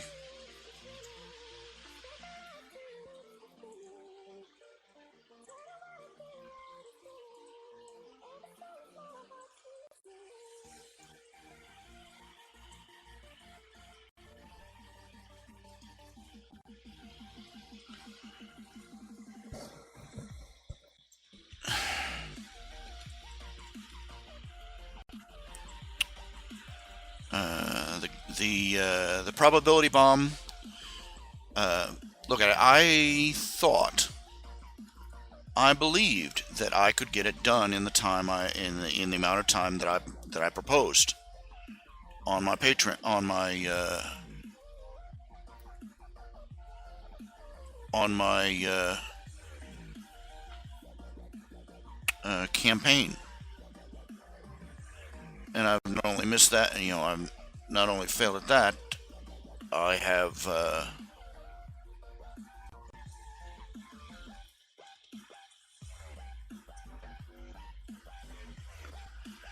I've failed to meet the second deadline I made,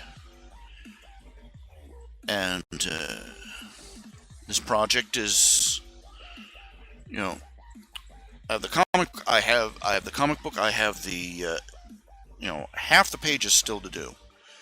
I still have to do the gallery, the character sketches of all the characters, all the people who made uh, commissions and donated, and you know I have to do hard copies. I have to do them by hand on this is not digital. I'm going to have to do them hard copy and scan them in to put them in the book, and then well you just I'm plugging away at it, but I am dismally slow. I have failed to, you know, I have failed to reach the goal, and all I can do is apologize for that. I am not quitting. I'm not quitting. Just to clarify, but uh, I have no idea how long it's going to take.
uh,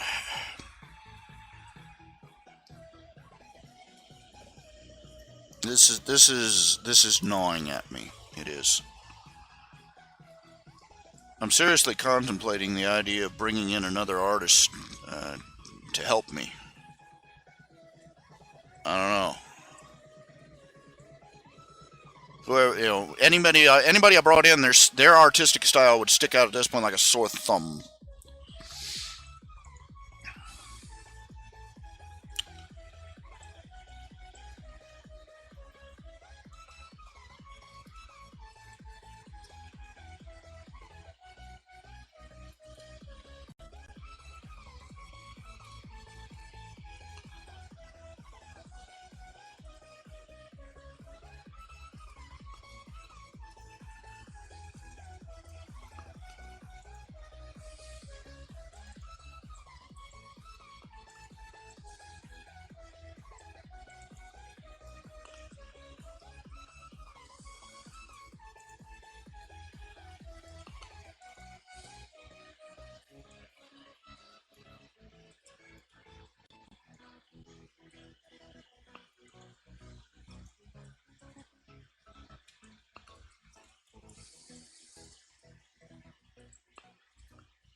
In case you were wondering, random subject change.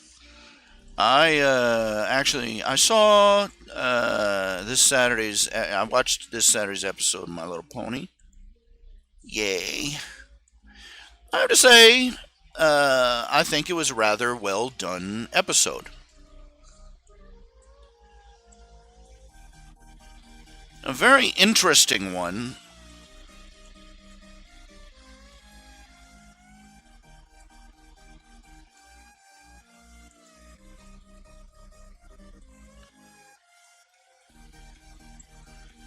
Uh, for those who didn't see it, is basically an episode where, let's see, Rarity. Okay, there were some things about it sort of, okay, what are they doing here? And, uh, just no attention to continuity in these points. But basically, Rarity and Twilight finally, Applejack, the premise, Applejack hasn't been going to the spa, to relax. She's had to keep skipping, because Rarity keeps inviting her. Applejack keeps skipping because she's got all these chores to do and she has to, and she doesn't have any time.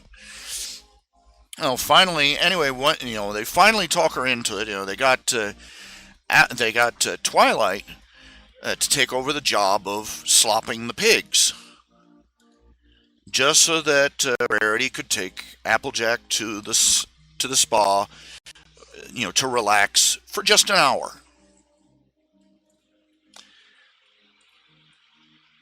And the instant they get there, they find out that Applejack has been looking forward to soaking in the sauna, right, in the steam room. But the steam room isn't working right. There's a huge backed up line because it's taking forever for this steam to heat up. And instead of getting a manicure or anything else, she ends up fixing the sauna. She looks over it and she realizes that what happened is basically that the spa, their steam lines had a leak in it, which they hadn't fixed. And because of the leak,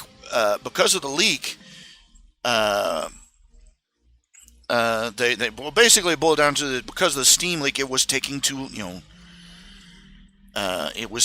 long, and it was made worse by the fact that ponies were customers unable to get into the sauna were getting, they were standing out there getting drafty, getting chilly, and they were using up all the hot towels.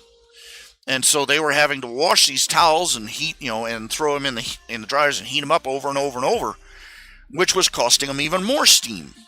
And so, feedback loop, and the problem kept getting worse and worse and worse and worse. And so Applejack ends up spending the whole time there fixing the pipelines so that the steam room's working. And misses out on her spa day entirely. And she gets back to town. It turns out that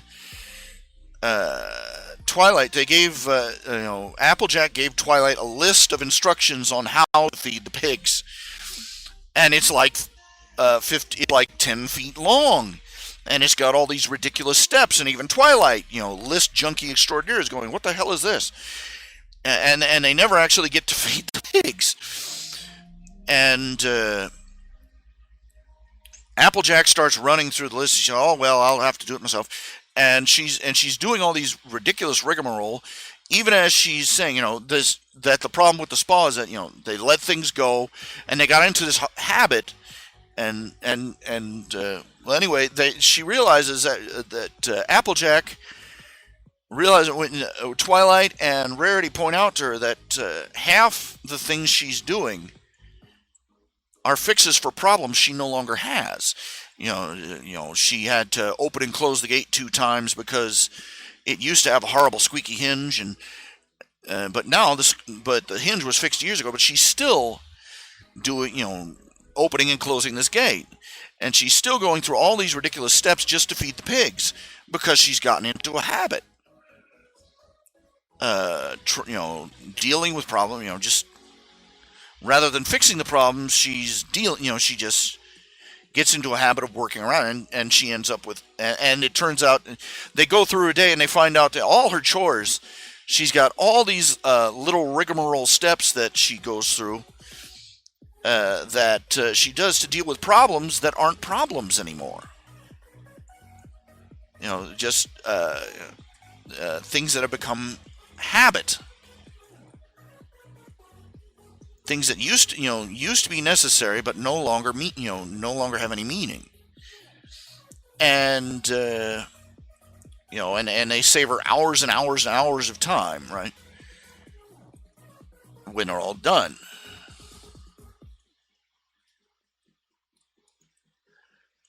And the point of the story is that sometimes you need an outside perspective to see where you're wasting time on problems that don't need fixed anymore, or that you're wasting them doing 20 different things when all it takes is one little fix somewhere in the system. And it was a very interesting topic for an episode of the show, and I'm like, it bears, it's a fairly, very unique, a very unique episode, a very unique moral to the story. You don't see stuff like that usually,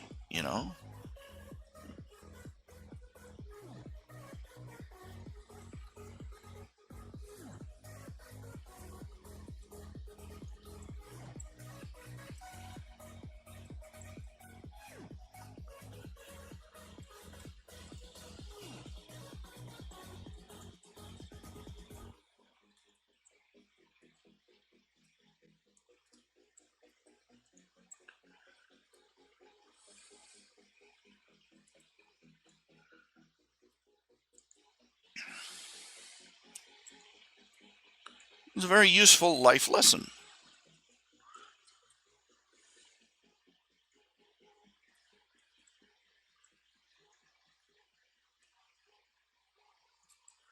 About getting stuck in a rut.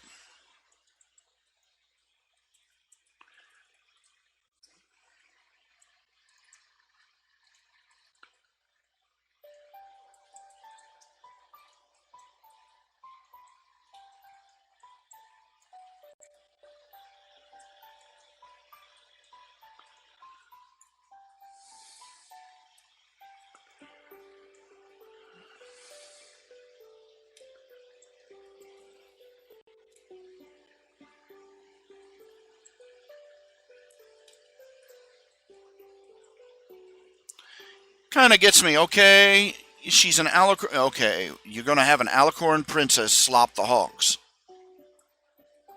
Right. Why isn't Rarity freaking out at this notion? I mean, there's casual rulers, casual leadership is one thing, but that's ridiculous.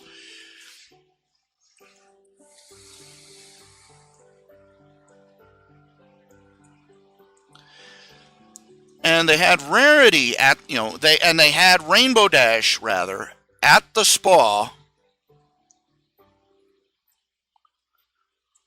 for her, for what turns out to be her regular her regular massage and fancy pedicure.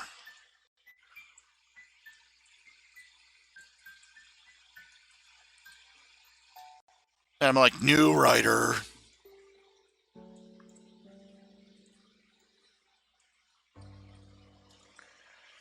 Because it's been canon since, I forget how long ago, that she hates, since, it's been canon ever since Bridal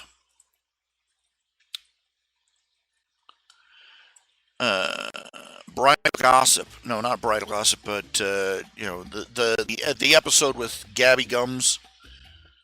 It has been canon this long that she hates having her hooves messed with. It's not because she doesn't like being pampered or anything like that, but because she freaks out when somebody tries to when somebody messes with her hooves. But she's there for her regular hoofacure. I'm like, stop that. It's like, watch the show before you write for it.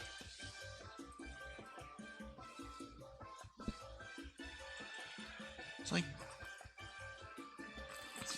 like, damn it.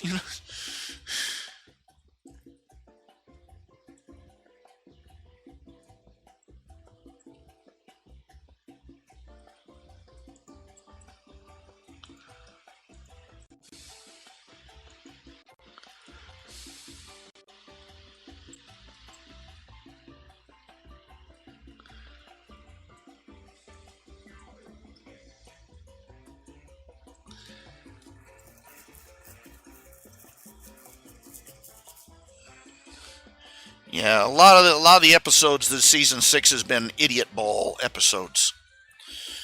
Newbie Dash comes to mind. Man, I hate that. I hate what they did with Rainbow Dash in that episode. I hate the Wonderbolts on general principle. They've done, the writers have done nothing to redeem the Wonderbolts for me. Absolutely nothing. But anyway, this episode, I have to say, despite the clinkers, with people not paying attention to continuity,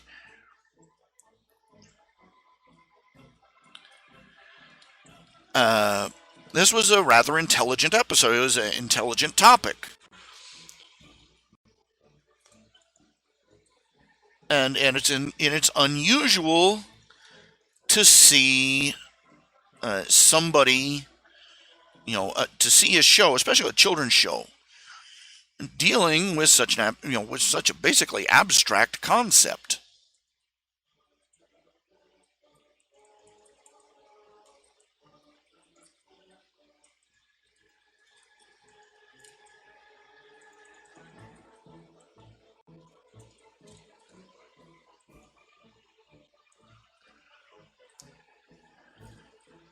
The idea of efficiency, the idea that you can get into a rut, into habits that are counterproductive. Even in a way that you use. I'm trying to look for the words to say it. That you can develop habits that they start out, they make perfect sense when you start them, but when they outlive their usefulness, they start costing you. They start becoming counterproductive. And I find it interesting. They actually had Applejack be intelligent about it. She goes outside. She sees the problem at the spa. She solves it, and she actually goes home and realizes that this applies to her too. That the reason that the work at the farm has gotten so time consuming is because she has gotten into a lot of bad habits. Well, not bad habits, but she's been stuck in a rut, stuck on ways that used to work but no longer do, and that she hasn't figured out. That she's she hasn't taken the time to find better ways to do things.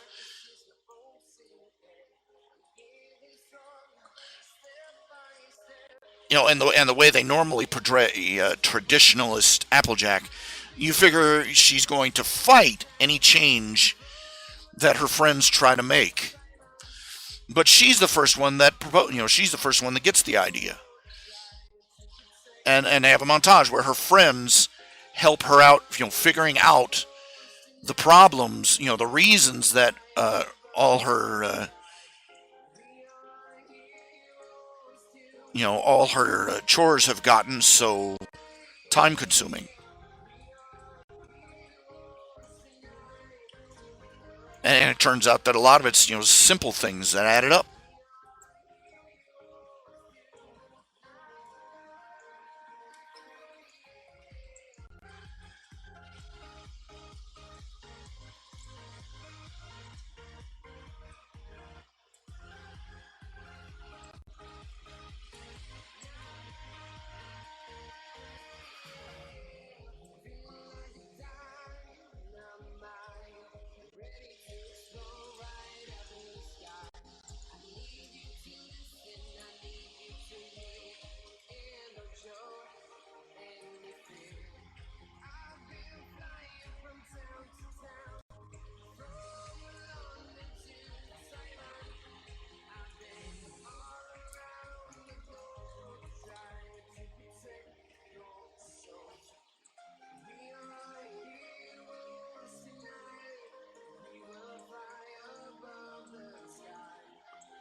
Oops, wrong layer.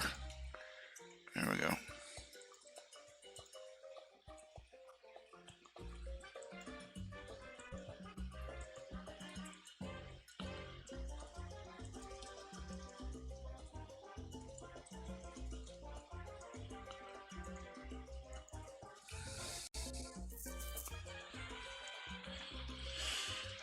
Okay, I will be right back in a little bit.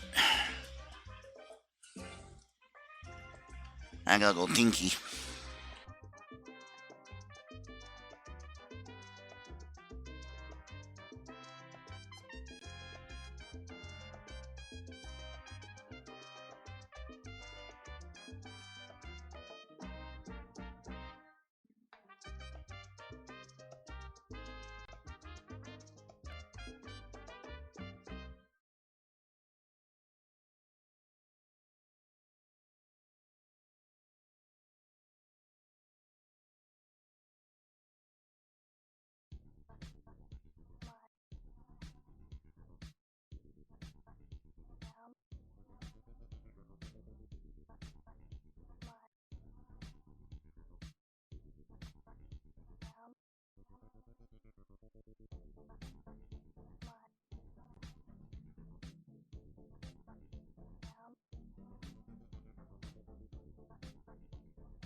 Ratoncito le gusta danza cuando estudió en la escuela. Pajarita se cubre botín cuando visita a su abuela. Si necesita una amiga, debe hablar con ratoncito. Si quiere ser mi amante, debe ser alta y delgadita. Lunes, martes, ratones, miércoles, jueves, todos. Lunes, martes, ratones, miércoles, jueves.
also thirsty and hungry.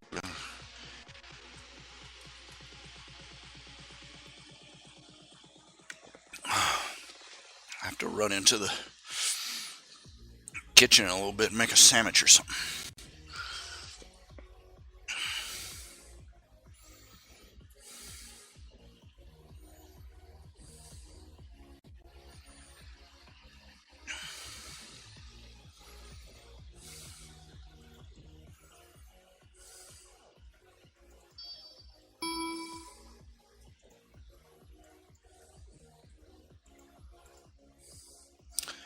Okay, for those who want to nitpick, I have no idea what fire looks like in the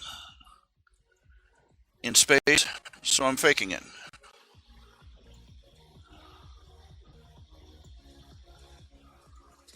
Well, actually, I do have an idea. I've seen the couple of films of NASA experiments they did.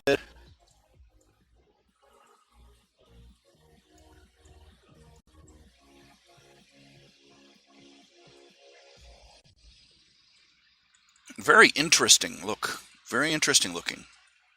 I'll say that much.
Uh,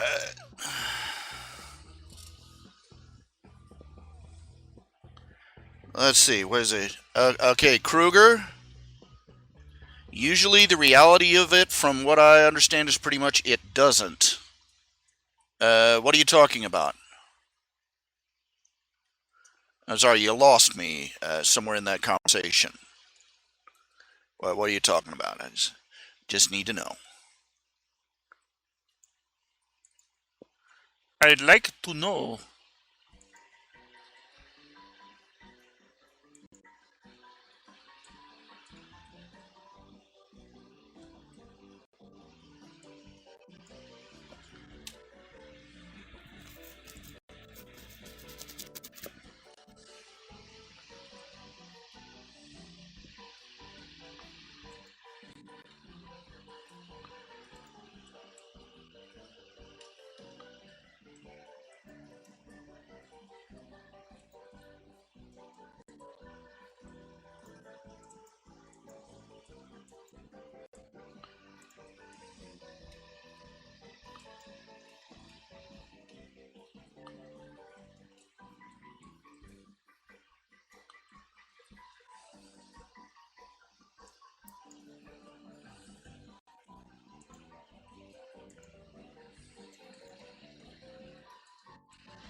Well, not in space, but in zero gravity. Now, in zero gravity, I've seen footage of flames being ignited. It's very interesting. It forms a ball. It's very weird looking. Uh, let's see.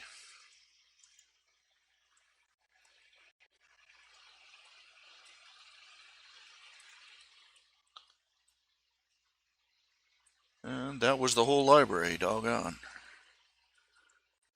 Whoop-de-doo.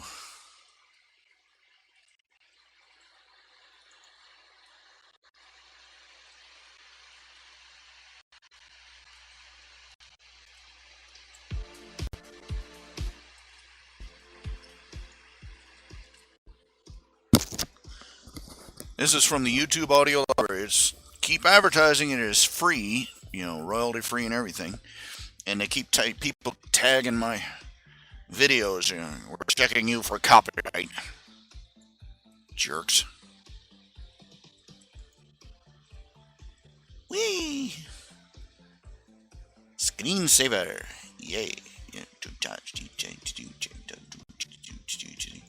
It's cool stuff.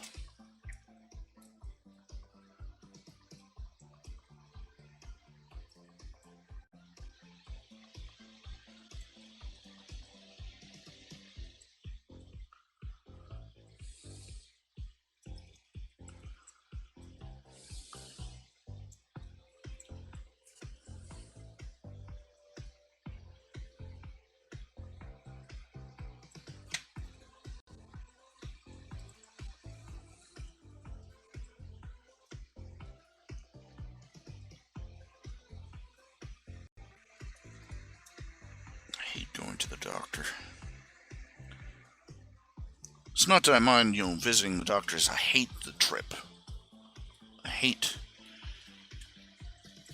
having to drag my heavy butt halfway across town.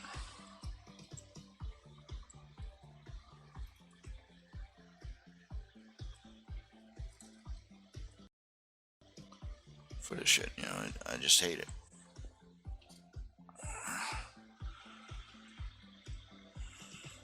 Doctors don't do home visits, and haven't done home visits in decades. Isn't it interesting? You used to have a health industry that visits you right in your own home, and somehow, treat you, and you would be able to afford it, and somehow we manage that all without government health care. Now we've got government health care, and government this and government that, and we can't get them to step outside the emergency room door to pick a carcass up if you fall down outside the hospital. That's not an exaggeration. They've had cases where people have died lying on the pavement outside an emergency room door.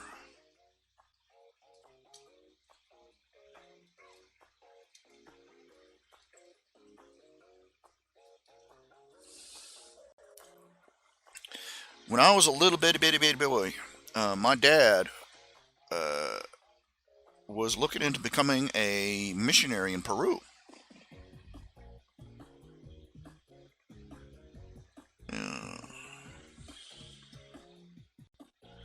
And they were working up to it, but my mom got wind of the kind of health care they had down there.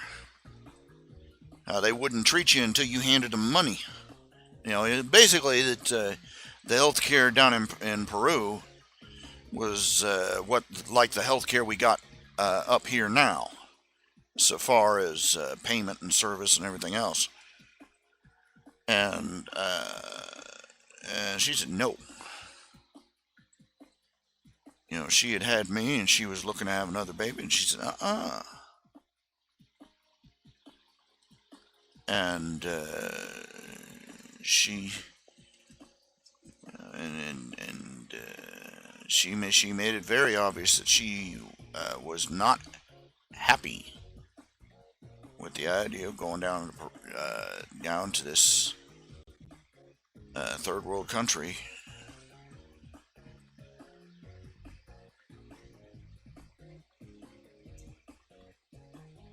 Now, this is my dad's talking about it, so, grain of salt. There you go. But,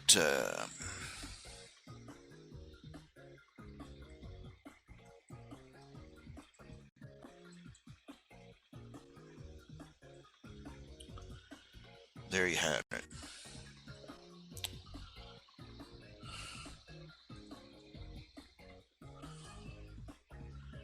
So they didn't go to Peru. Obviously. I'd be calling you from Peru, probably. That would be dead. But,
this has been a.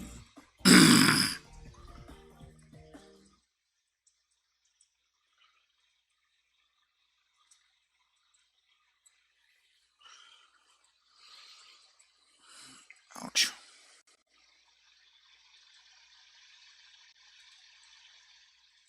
Okay, I'm gonna call it a night. It's about 9:45.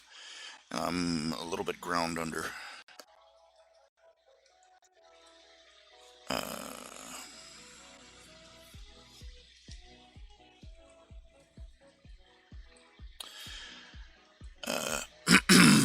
Uh, uh, I'll be doing another broadcast tomorrow after I get back from running around town. But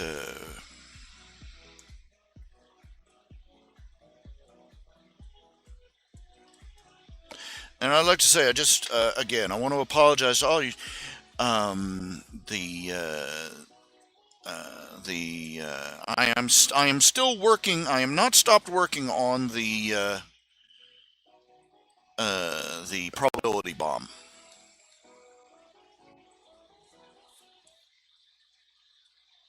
Still working on it, but I do apologize. I thought I could get it done by December. I couldn't do it. I only made it halfway. I thought I would have it done by July. It's almost June, and it's not looking too good for July. Uh, so I owe you all an apology for how late this project is becoming. But I am still working on it. I'm trying to get more work done, trying to get more out.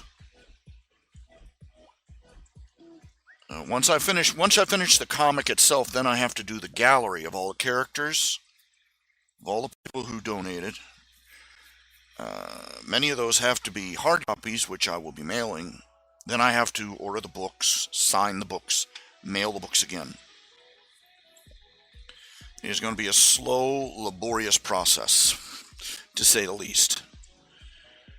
And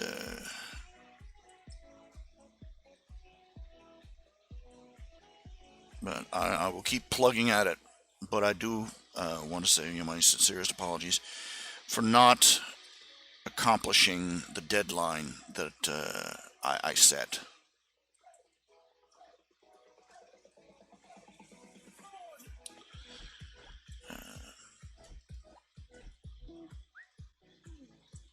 Right now, I'm wishing there were like 3 of me, just to get my drawing speed up to a competitive level.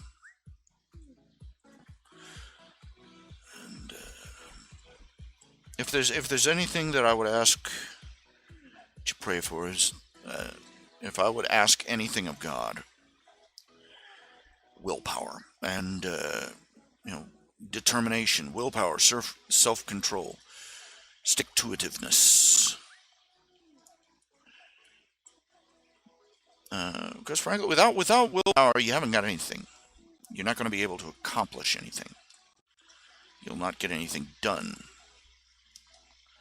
because you'll be ready to halt at any moment.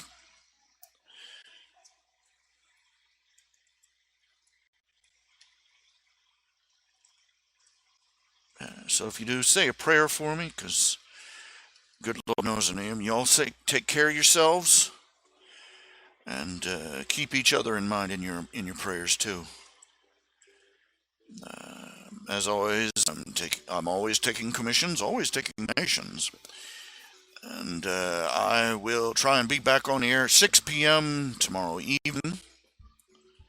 Until then, good night.